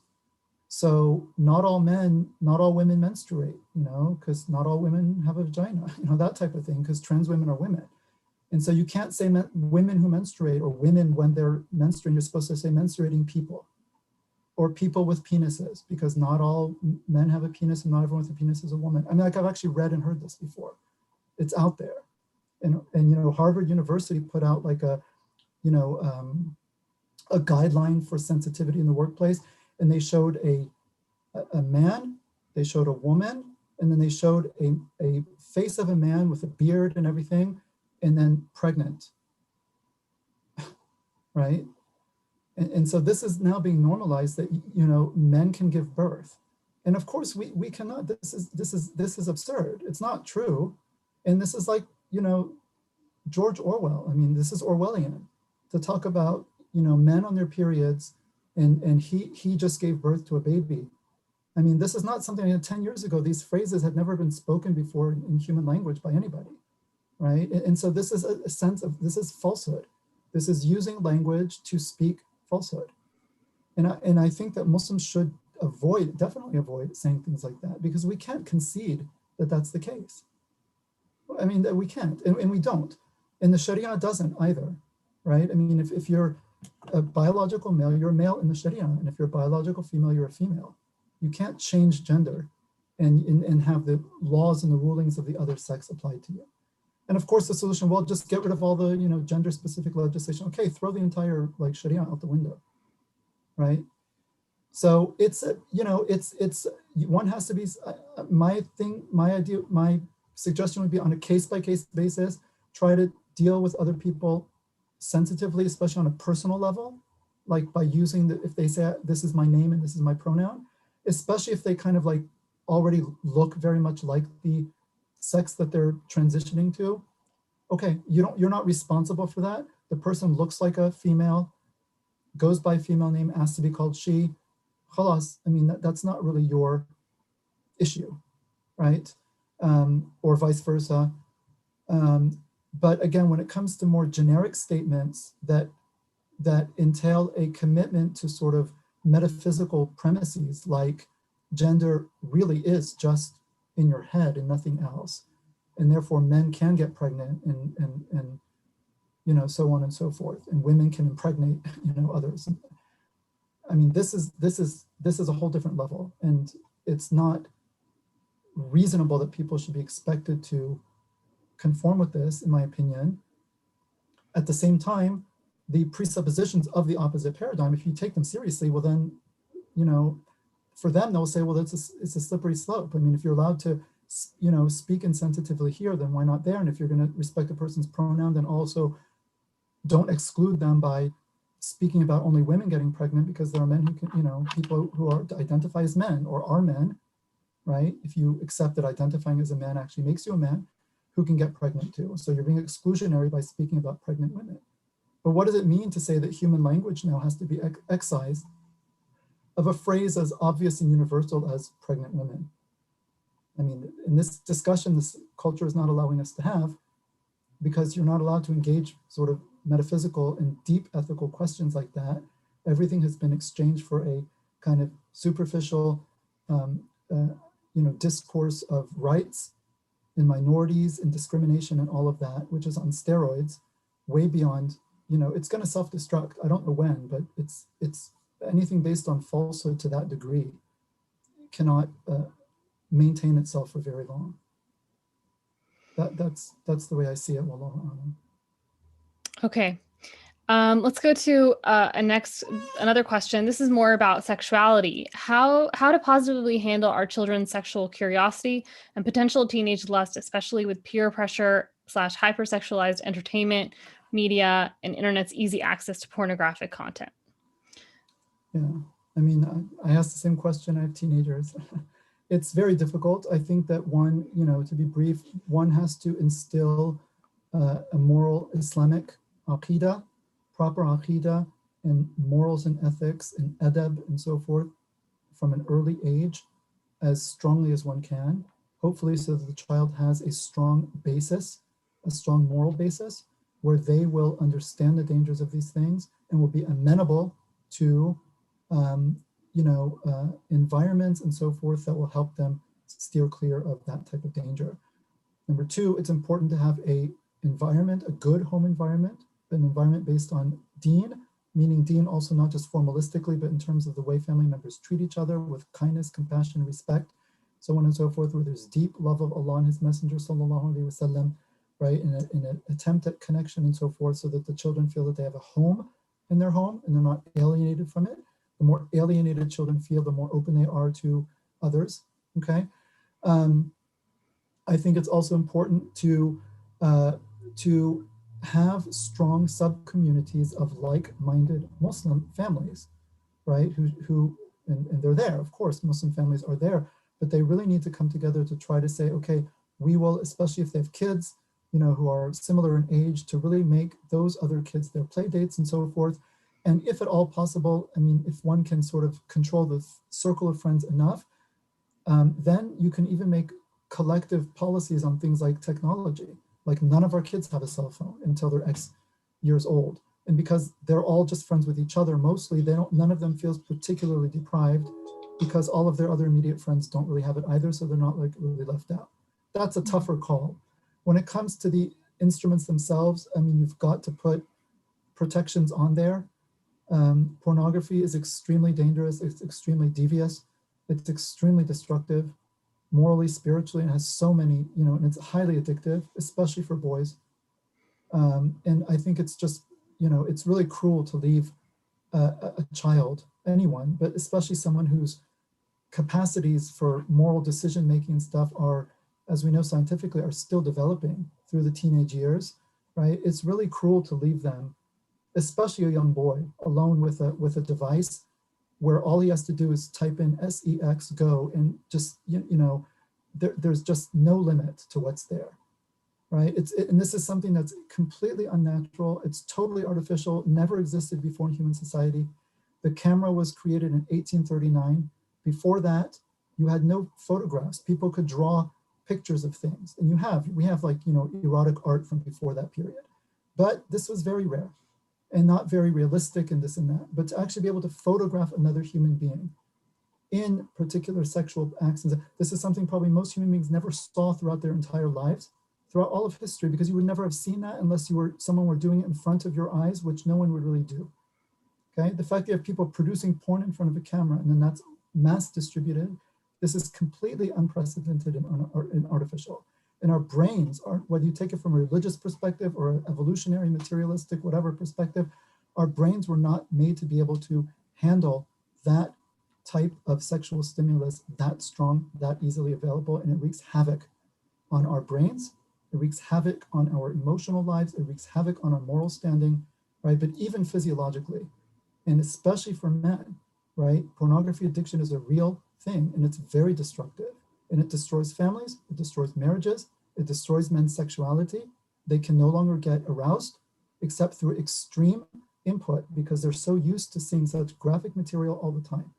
There are men who, when they're with women, they can't perform unless they have porn going on behind the bed, looking at it. This is a disaster, right? So people, whatever, don't be a prude. No, this is very serious. And the people who thought it was a brilliant idea in the 60s to just open the gates and allow all of this stuff, may they pay the price for what they've done, because they've really unleashed a very destructive and evil force upon the world. And this is what happens when men think they're God, right? We don't need God. We throw God out the window. We don't care what religion says. We don't care no constraints. We do whatever, we make the laws. We want pornography, child pornography, no problem, right? And that's exactly what happened when in 2015, people said, okay, let's just change marriage. Who cares what it's meant throughout all of history and every other legal system and religious system? Let's just make it two men, why not? People playing God, right? And when you play with fire like that, you're going to get burned. And so we have to be very careful of things like that. And we also have to make sure our children understand these things. So that would be my advice. Okay, Jazakallah khair for that. And I think it's gotten to the point, it's 6:53. So we're going to bring this session now to an end. Inshallah, maybe we can possibly do a follow-up. We will let you guys know if you want to discuss this more, we can possibly do a follow-up session in the future. Inshallah, if Dr. Sharif would like to, Sure. share his knowledge again with us. So yes, thank you so much, everybody, for coming. And inshallah, take care, and please give us your feedback. Thank you so much so far for everyone who has given us their feedback. And we really appreciate it. We really appreciate you guys attending. Everyone who came together and made this possible, Jazakallah khair for your efforts. May Allah reward you for that. And trivia, yes. sister. Oh yes, we have trivia. We have trivia that we were going to do. So I'm gonna have to sign out because I have to run to another. Yes, of course. Okay. Sure. So, Jazakumullah khair again. Thank you for hosting me. It was a pleasure to be with all of you. Whatever I said of good is from Allah subhanahu wa ta'ala. May you put benefit in it. Anything that I said that was wrong or incorrect or offensive, it is from myself and from the shaitan. I ask Allah first and foremost, and then I ask you to forgive me for that. And I pray that Allah keep us all firm on his deen, that he protect our children, that he protect our families, Ameen, inshallah, they Ameen. allow us to be beacons of light, beacons of guidance, and beacons of sanity in a world that has lost its bearings. Jazakumullahu khairan. Wassalamu alaikum wa rahmatullahi ta'ala wa barakatuh. Assalamu alaikum. Walaikum salam. For everybody else, we'll do this because we want to end now, of course, to also time those who have to still pray. Inshallah ta'ala, we'll do a different type of trivia. We have the trivia already on a Google form, and I'm about to post a link of that on the chat. Just go there, and if you answer them correctly, and whoever submitted the top 4, we will, inshallah ta'ala, send you an Amazon gift card for that one. But thank you again for everybody else, and back to you, Sister. Yeah, so everybody go to the link, and inshallah, we look forward to getting your responses. If y'all have any other feedback that you would like to give us, please feel free to give that to us. And inshallah, we will have this session recorded and available for you to view. And that's really all we have for now. So everybody, hope inshallah everybody stays well. Take care, and jazakallah khair for attending. And we really appreciate you being here. Where are you going to post the video, the recording? The video is on YouTube. There's a link that I just posted for it. Okay, jazakumullah khair. Why? All right, inshallah. Sure. So please end with dua. Okay. Jazakallah khair, everybody. Assalamu alaikum wa rahmatullahi wa barakatuh. And please take care. May Allah subhanahu wa ta'ala bless everyone who attended, and give us all knowledge, and bless us with the right direction in our lives, inshallah, and especially with this issue, and help us navigate the challenges of this life, and reward us for our efforts. Ameen. Jazakallah khair.